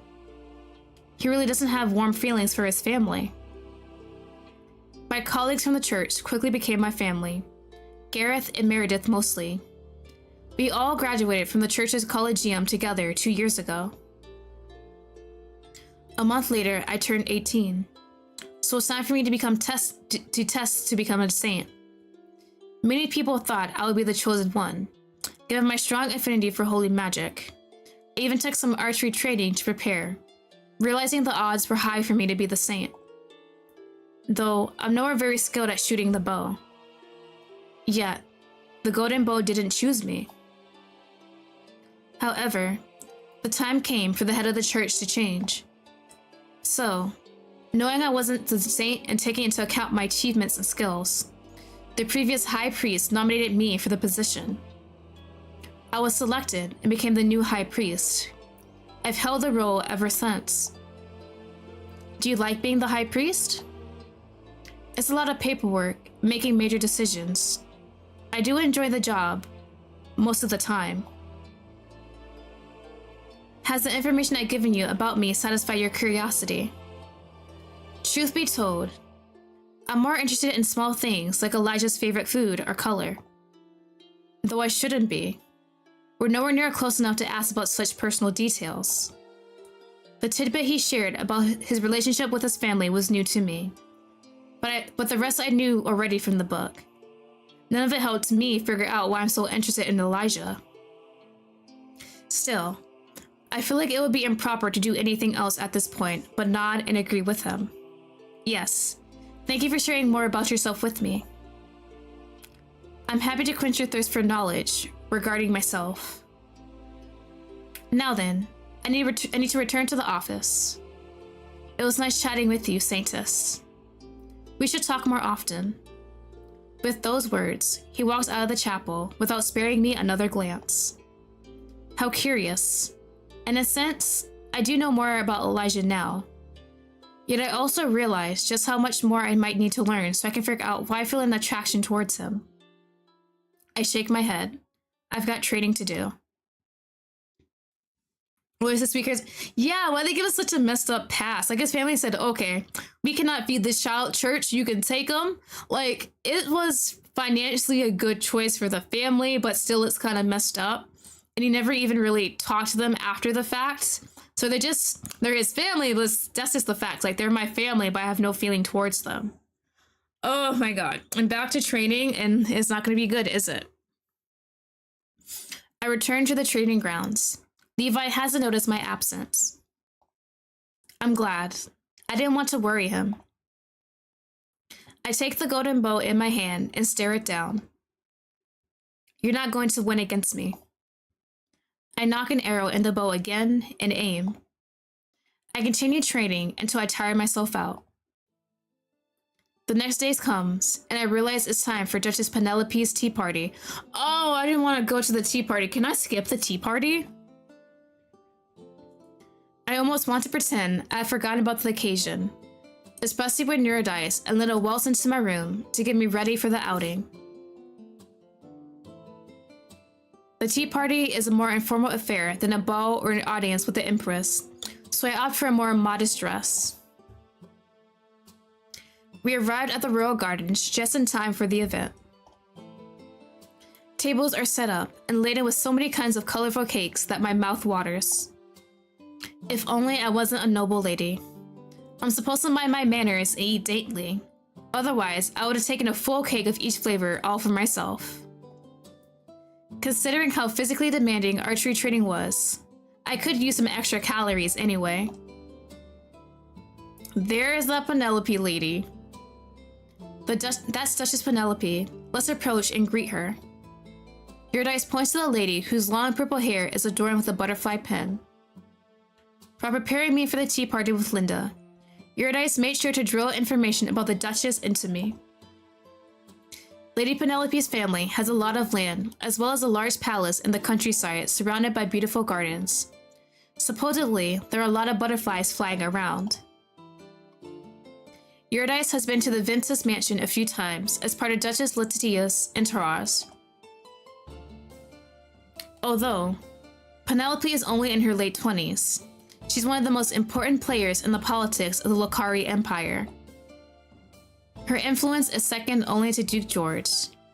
Duchess Letitia has a large following of nobles as well. To be precise, Penelope and George are the leaders of the two powerful opposing political factions. Duchess Letitia has her own following and isn't engaged with the two of them often. The war is nothing. It's so far away, it doesn't concern those of us who are in the capital. Why should we worry about something that will never bother us? So the people outside the capital, they're the ones who are like the farmers and all the workers and stuff like that. You know, the working class, they're the ones who make all the products that you need for your stuff, right? So I think you should definitely worry about that. You're right, Lady Penelope. Are the demons even real? There's no shot this lady's talking like that. I hold back a long sigh. Duchess Penelope is the leader of the faction that believes less money should be spent on the war against the Demon Queen. So she keeps on saying that until the Demon Queen comes knocking on her front door. I didn't realize until now that her beliefs were this stupid. Meanwhile, Duke George believes the Emperor should engage more directly in the war, and we know Duke George was actually on the front lines fighting the Demon Queen and her army, so I think he has more experience about this whole thing. He'd also like that more money to be invested in technological research so that the army can be better equipped to fight fiends. In his opinion, the Empire needs to be ready to stand its ground until the Saint emerge. So now they've been chosen as the Saintess, the army only has to hold the front line until I can defeat the Demon Queen. I side firmly with George's beliefs. He isn't here today though. This tea party seems to be a women-only event. Even if it wasn't though, I doubt Penelope would have invited her nemesis to our private gathering. I mean, have any of us ever seen a demon? Well, if they're nothing more than a myth, then what the hell are we fighting? The Barwood refugees beg to differ. Eurydice gives me a look, clearly telling me to hold back my comments. Yet I can't stand by and listen to the Duchess' stupidity any longer. I have, you know? Have what? I've seen a demon. Penelope looks between me and Eurydice. Her cruel smile from the night of the ball returns, and my blood freezes in my veins. Well, if it isn't the daughters of Count Decrius, Eurydice and the Saintess, Celeste, was it? Oh, she knows very well who I am. I bet the whole court has been gossiping about me ever since I got chosen to be the Saintess. That's right. Hello, Lady Penelope. Thank you for inviting us to your tea party. I thought it would be entertaining if we could talk to the Saintess considering her reputation. So, tell me, Lady Saintess, did you really kill a demon? I was right. Gossip really has been spreading about me. Yes, that's true. Yeah, it definitely is true. The whole gathering of noble ladies let out a shocked gasp. She couldn't have. That's so savage. I bit my lip. I should have expected such a reaction. I'm far from the norm when it comes to acting like a noble lady. Why did I agree to come here? Oh, that's Letitia. She's pretty. Now. It's not like Lady Celeste could control the fact that a demon attacked her. She merely acted in self-defense. By killing the imp by herself, she saved her own life. I turn around, giving the lady who spoke up a grateful look. She has long braided orange hair and a kind smile. Duchess Letitia. Still, being attacked by a demon is not something she could control. Right. Lady Penelope huffs. She walks over to one of the cake tables. When she turns around again, she claps her hand and has a smile on her face that could almost be considered pleasant. It does not look pleasant. Let's get the tea party started. I'm still looking forward to the shortcake. The atmosphere changes instantly.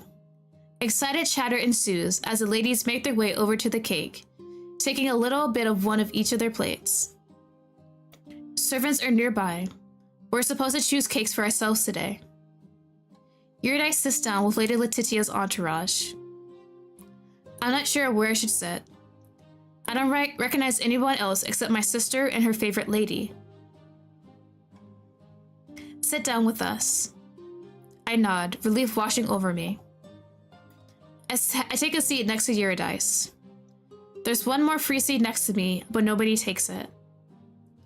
Amongst small talk, we dig into the cake. Thankfully, I know the proper way to eat sweets, so I don't embarrass myself this time. The talk at Duchess Letitia's table is much more pleasant than any conversation with Lady Penelope. I relax. At some point, Lady Letitia gives me a pointed look. You should really be more careful about what you're saying, Lady Celeste, for your own good. But what Duchess Penelope said was just Stupid. The other ladies give me a startled looks. Letitia lets out a long sigh. She's like, dear God, this girl cannot handle herself. That's what I'm talking about. It's fine to have your opinion. Nobody will force you to agree with her. But you're the Saintess now, an important person in the political climate of the Lakari Empire. You may not feel like your role has changed, especially since your reputation still follows you. However, people are listening carefully to everything you say or do. You're a public figure now. I bit my lip and looked away embarrassed. I'm sorry that I'm so inadequate. Duchess Penelope doesn't believe the war is important. Duke Joris has the opposite opinion. If you wish, you may formally join the side of either of them, or you may choose to stay politically neutral like I am. You're focused on the quest to defeat the Demon Queen now, but a time will come when you return from your journey and you will still be the Saintess. Think carefully on what you want to do. Right. It may be that the demon army will disperse once their leader is slain, or we may have to fight the remaining demon hordes for decades to come. The debate between Penelope and George may become unimportant, or it may grow into the most heated topic in the court. Be mindful of what impact your words have and choose them wisely. Thank you for your advice. The Duchess have really given me something to think about for the future. I've been so focused on my training that I haven't thoroughly considered the politics of my situation. Lady Letitia is right, though. The Saintess is more than just a tool to end the war. I'll think carefully about what you said. What's with the long faces? Someone slides into the seat next to me. A man. What's a man doing at an all-girls party? It's Noah! Oh my god! Bro, Noah. Don't you have princely duties? Hello? I turn around to see Noah sitting next to me with a wide grin on his face. Bro, please. Don't cause any trouble for me at this party. I'm already walking on thin ice. Noah, what are you doing here, buddy? I was just taking a break from work and decided to go for a walk in the gardens. I saw you having a fun tea party, so I figured I'd crash it. Just like that? You figured you'd crash it? Perks of being the crown prince. I glare at Noah. He chuckles.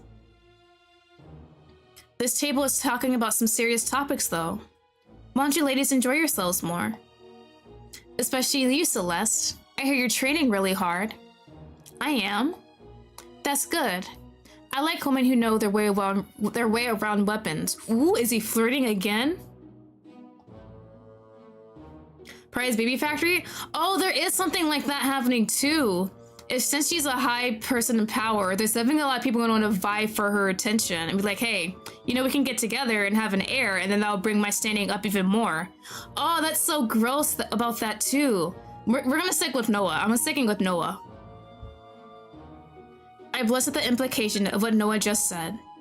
He's flirting with me again, making me embarrassed, and this time, he's doing it in front of a table full of wide-eyed noble women. Noah. I give the prince a serious look. Why are you teasing me so much? My words startle him. Why? Please stop flirting with me. It's really bothering me. You're sending the wrong signals, acting like you're really interested in me. You don't know enough about me to be so casual with me. I shouldn't be this casual with him either, but it's where I set the tone for this exchange. And now I can't hold back the bite from my voice. What if I have a good reason for flirting with you? Oh, so he agrees he's been flirting with me this whole time. What good reason?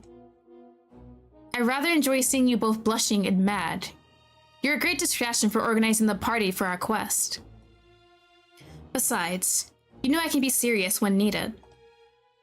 He's referring to when we worked together to resolve the refugee situation.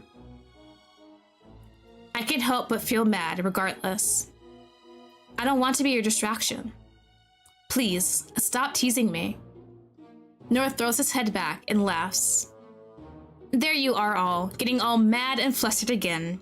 That shade of blushing pink looks lovely on your face. Noah. Prince Noah. This is supposed to be a women-only tea party. Duchess Penelope approaches us with a frown on her face. I've had my fill of Celeste expressions anyway, so I'll be going. Bro really said, I'm just gonna take in you being embarrassed and angry, then I'm gone. Noah, people will get the wrong idea. Have you ever seen me care what the court says about me? I hadn't. They call him the Mad Prince though, and he really was living up to his name right now. Bye, Celeste. Good luck on the training. Goodbye, ladies. The cake was excellent, and he ate some cake too. He managed to snag a bite of cake during our conversation. And now, he loads a bunch of cakes onto a plate before finally walking off. He took even more. Gotta go, hope everyone has a good stream. No problem, thanks for stopping by. Hope you have a wonderful day, Lex. The cake is a lie? Cake is never a lie. Cake can never be a lie, it's so delicious. I wish I could act with so much freedom.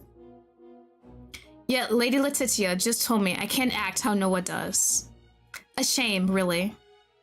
That was, let's continue the tea party. The rest of the party is uneventful, if a bit boring. However, considering how hard I've worked the past week, I appreciate being able to just sit down and take part in light conversation. Eurydice was right about this outing being good for me. I avoid interacting with Lady Penelope and her entourage for the rest of the party, speaking with Letitia and her ladies instead. I don't embarrass myself any further. A few days later, after countless failed attempts at accessing the Golden Bow's magic, I visit the priest's office again. Saintess! Elijah is here with Gareth and Meredith again. Gareth gives me a small wave, but not looking up from his paperwork. Meredith smiles and nods at me before returning her attention to the plans in front of her. I wanted to talk to you, Elijah. I got some questions about religion. Know thy enemy, or so they say. In this case, my enemy is either the Golden Bow or the God of Light himself. If I know too little about either, to face them head on. Is that so? Yes, dude, I don't know what I'm doing. Elijah gives me a wide-eyed look. He walks to the door on the right side of the office and opens it. Let's not distract Gareth and Meredith then. Come in. He gestures to the door. I walk up to the podium and enter the room. Ooh. I find myself in a cozy living room with beige decor. Plants are even more plentiful here than the office. What is this place? We're in my apartment. This is my living room. Sit down. I'll make us some tea. Elijah disappears through another door, leading deeper into his apartment, or so I assume. I sit down on the couch, trying to relax.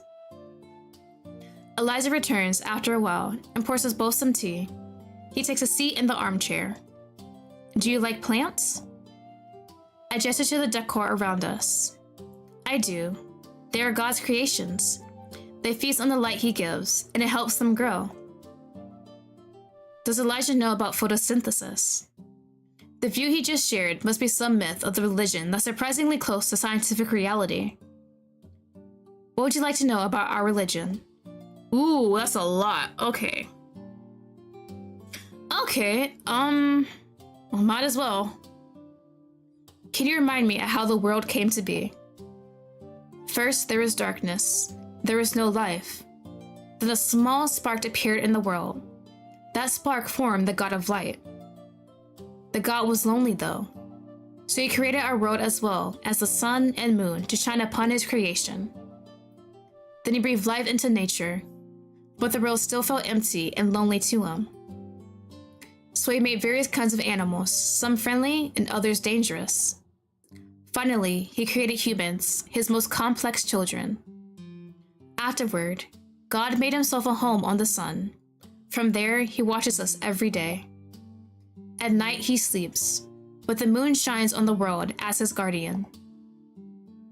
Sounds like a pretty standard fantasy creation myth.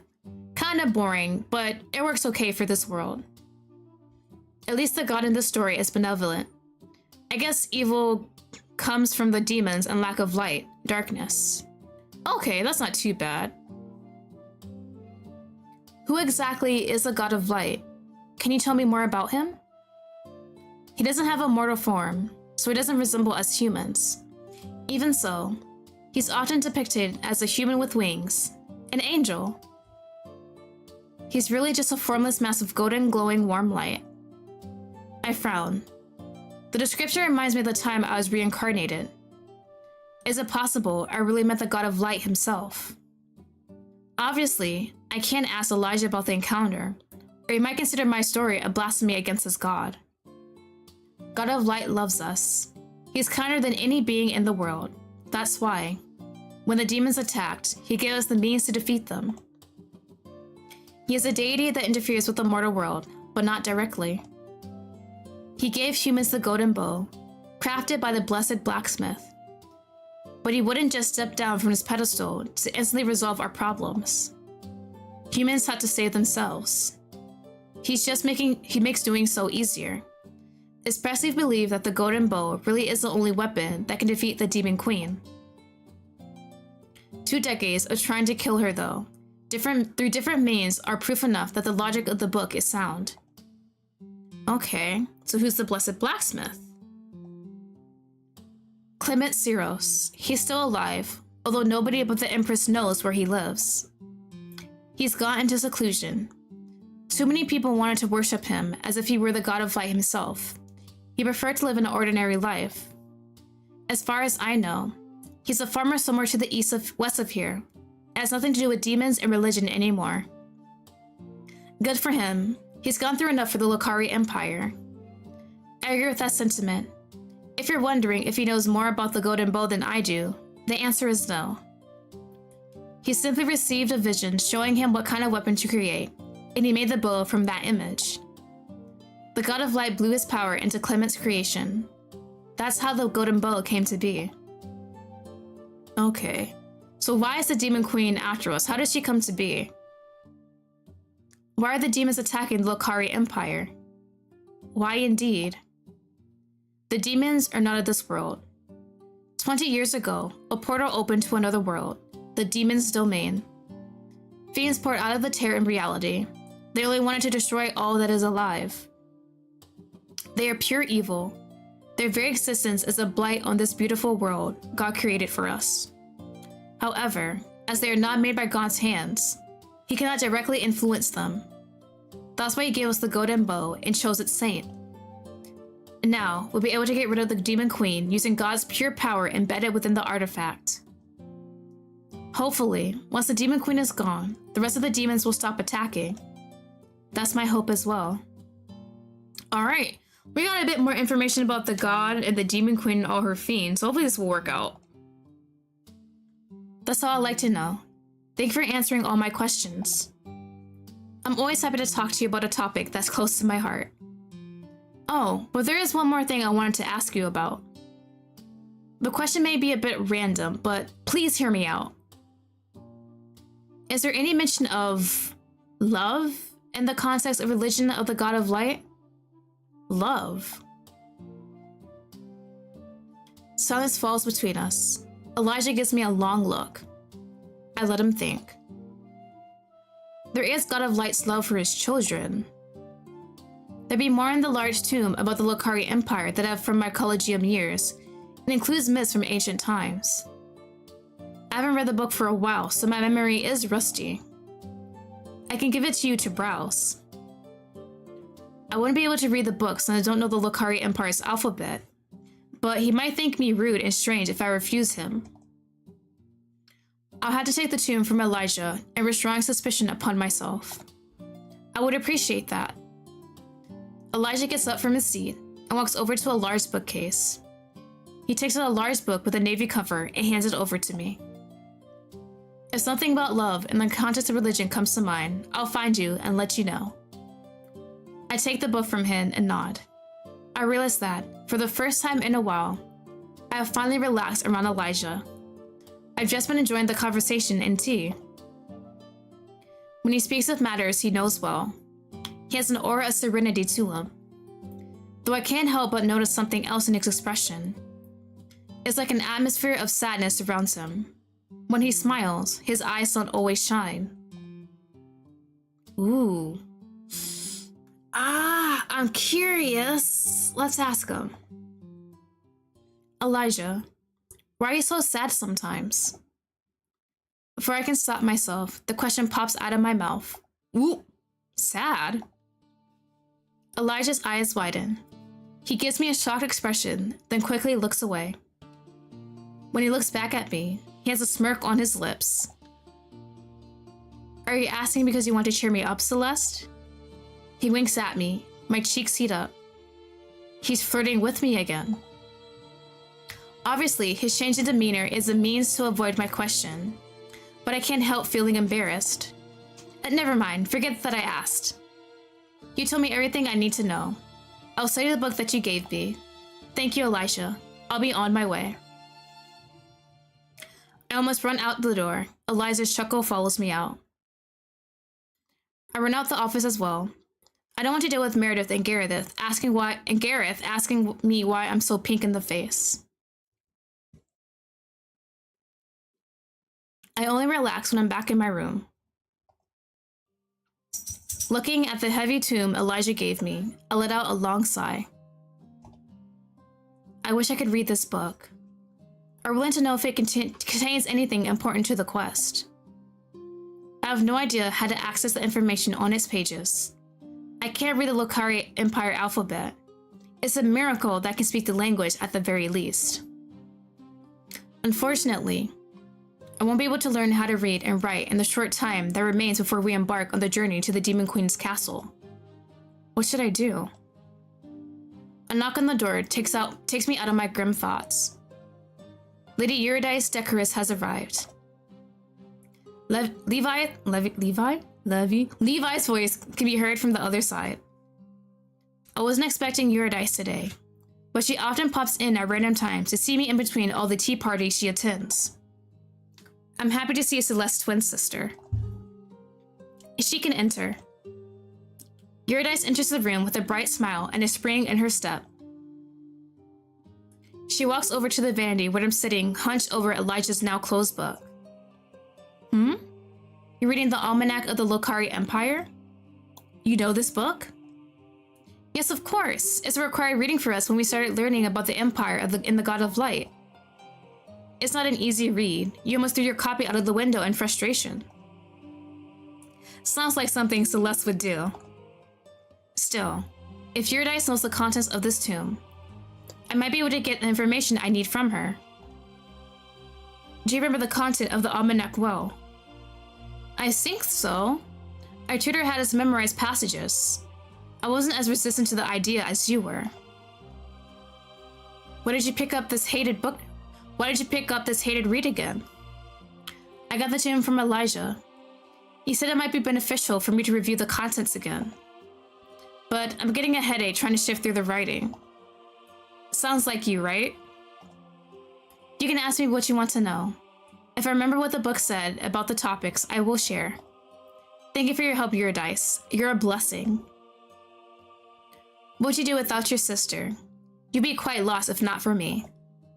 There's nothing else I can do but agree with that statement.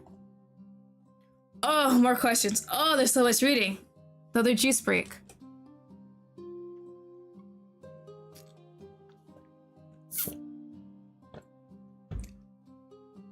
Oh dear God. Let me stretch. I have not stretched them all. Let me just. Oh. Ow. You didn't hear that pop, but it popped. Okay. Hold on. I think my cat wants to leave. Give me 1 second. Here, I'm coming, Q.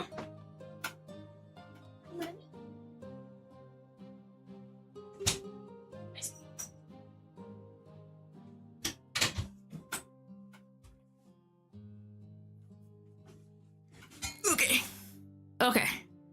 All right, let's go with all this information. How are the religion of the God of Light and the history of the Lokari Empire connected?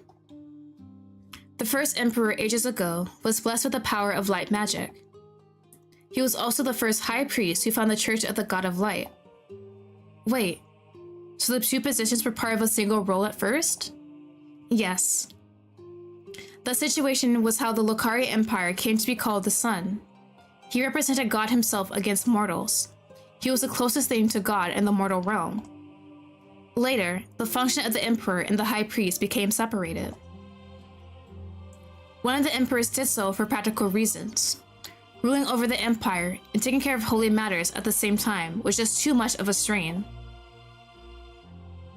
The Empress Consort, the wife or husband of the emperor, was called the Moon of the Empire, based on the role of the moon in the creation myth. She was to rule over the empire if the emperor ever got ill or wasn't present in the palace due to going war.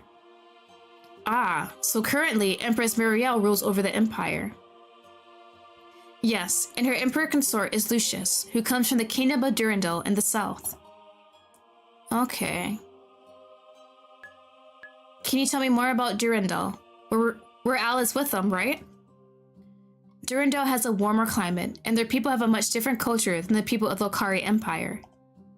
However, when both countries were attacked by demons once long ago, the Empress looked past their differences and proposed an alliance with Durandal. Thus, her first emperor consort was a Durandal prince, Noah's father. He passed away 2 years after the alliance was formed. So the Empress married another Durandal prince, Prince Lucius, her present husband.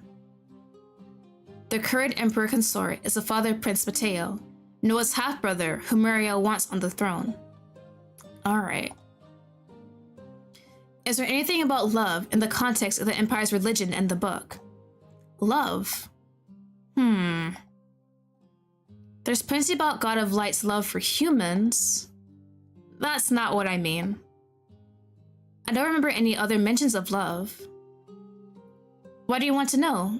Something so strange. Uh-oh. I should be more careful with my questions. Yet love was the most important thing I was looking for in the tomb. Still, I can see how the question might be seen as strange. Never mind, I was just curious. Alright, so that's all we need to know. Alright, the first 100 pages mostly detail the Lokari ruling system, but I doubt that information will interest you much. Not really. Next, the book talks about the creation myth, but you know that story by heart since Mom told it to us so many times in our childhood. I nod.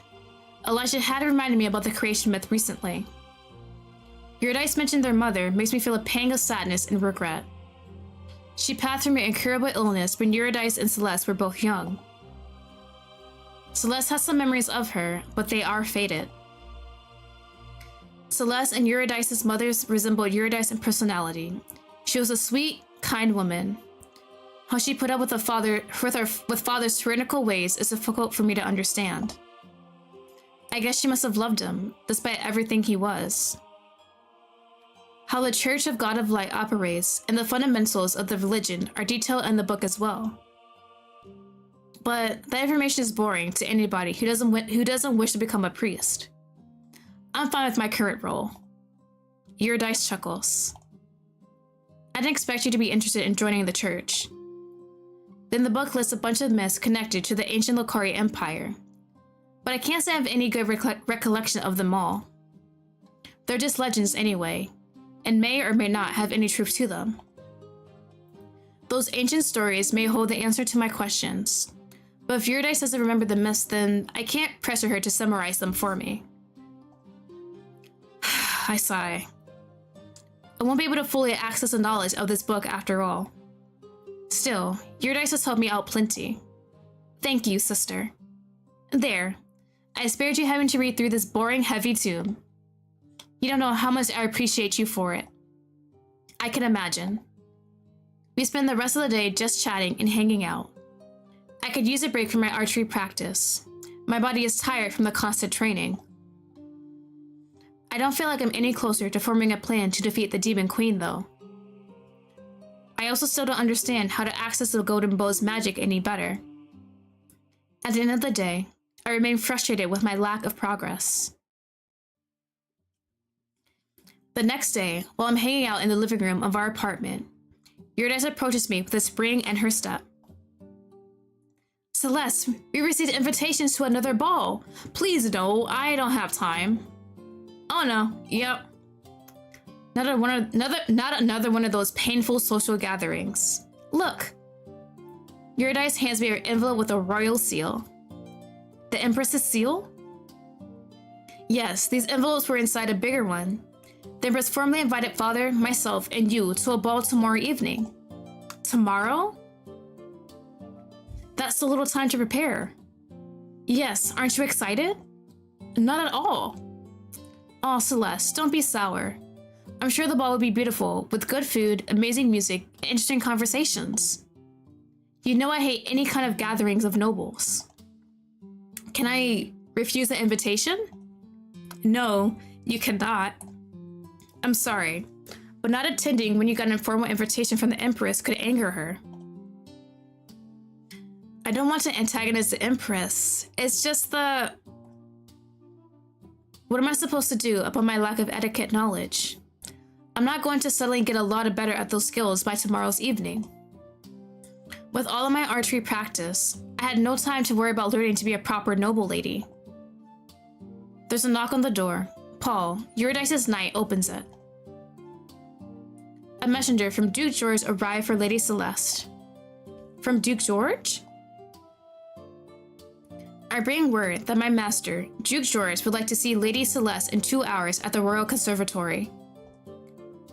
Duke George wants to see me? Yes, that's right. I'm supposed to come back with a reply, my lady. I'll see His Grace. Thank you. I'll relay the information immediately. The messenger leaves. When the door closes, Eurydice turns to me. Her eyes are sparkling with curiosity. What's going on between Duke George and you? Nothing. I'm as clueless as you are. We've only spoken twice so far. He's a kind man, but I know very little about him.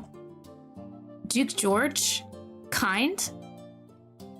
He's always come off to me as cold and a very closed-off person. Huh? That's not how he acted towards me. How curious. I wonder what he wants from me this time. No way to find out except going to see him, I suppose. I'll call Linda and let you get ready in peace. I'll send word that we're going to the ball. If we must. I'm afraid we have to. All right then, do your worst. Laughing, Eurydice walks off to her room and I enter mine. Linda spends the next 2 hours getting me ready to meet Duke George. It's almost like preparing for a ball, considering I'm being summoned by someone so important. All the while, I continue to wonder why Duke George wants to see me. When I arrive at the conservatory, I'm in awe at the splendor of large glass building. Plants I've only seen in books on the Kino Durendal fill out the greenhouse, alongside vegetation from the Lokari Empire. In the middle of the room, a table is laden with foods of all kinds. George stands in front of it all with a kind smile on his lips. Welcome, Lady Celeste. Your Grace. What is this occasion? I take another look around. There's enough food for a party. Where's everyone else? There's only one servant in attendance, standing by the glass wall, trying to be as inconspicuous as possible. Levy takes a spot next to him. There will be nobody else coming. It's just you and I. I haven't eaten lunch yet, so I thought I'd be able to partake in the meal with you. I blink once, then twice. My mouth falls open. You want to eat? With me? I want to scream at him to explain myself. What is it about me that interests him enough to offer me a table full of food as well as his prestigious company? Isn't he supposed to be one of the key players in Lokari politics? Does he want to ally himself with the Saintess? But I have no standing in the Empire. I'm the 4th highest ranking person in name only. George continues smiling, gesturing to the table. He's been nothing but kind to me so far. Eurydice called him cold and detached, but that's not the impression I have of the Duke. Yes, that's right. I'll go even further. I have a proposal for you. Oh. So he does want something in return for his gesture. I'd like to offer you a private etiquette lesson. Oh, wait, I actually need that. Hold on, we might have to. You what? I noticed your lack of proper table manners during the last ball. I can't fix your lack of knowledge in one sitting, but I at least like to help you prevent yourself from getting embarrassed in front of the court. I'm surprised and a little touched by George's kind offer. But why do you want to help me? Perhaps I have an interest in you and would like you to feel better in your skin as a noble lady. An interest? What kind of interest? George chuckles. Nothing suspicious, I assure you. Now, will you accept my offer of help? It's not like I have a choice. George is offering me exactly what I need right now. With tomorrow's ball coming up, I'm already stressed about my guaranteed poor performance at the table. If he can help me feel more at ease during the ball, maybe I'll be able to tolerate the social gathering. I should accept, even if I end up indebted to the Duke. Alright, I accept your kindness. Good, sit down please. He pulls out a chair for me. I sit down on the table and give the food a good look. George takes a seat next to me. He gestures to the utensils. Let's go over which utensil you should use for which type of food. We'll sample small bites of everything together. We spend the next hour nibbling at food while George slowly and carefully explains the proper etiquette to me. He tells me about the utensils, corrects my posture, gives me pointers about what to say and which topics not to broach during a meal. And those are all the basics you need to know. If you review everything I'll taught you once you return to your family's guest apartment, you should be able to recall most of the lesson for tomorrow. Thank you so much. I'm really grateful for your help. No, really thank you for the lessons. I definitely needed those. I can't have the Saintess, one of the most important people in the Locaria Empire, be belittled for not being a proper noble. Thank you. More importantly, I don't want you to have an anxiety attack again. You noticed? I saw the condition often during my time as a general, in my soldiers. Lower field of view, trouble breathing, body shaking, wanting to bolt like an injured animal. I recognized all the signs in you during the last ball. I'm sorry I couldn't follow you out into the gardens. A noble cannot leave the dining table during a meal. Well, I sure as hell did. I understand, so I made that big of a blunder. Your behavior won't win you any favors, but I fully understand the need to get away. You've been burdened with a huge responsibility, expected to fit a grand image people have created in their heads of you.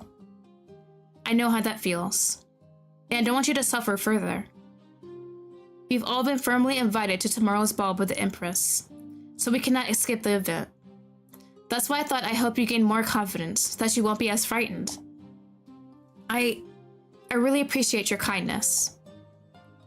You said you've seen a lot of suffering on the war front. Maybe you'd like to share some of this burden with me.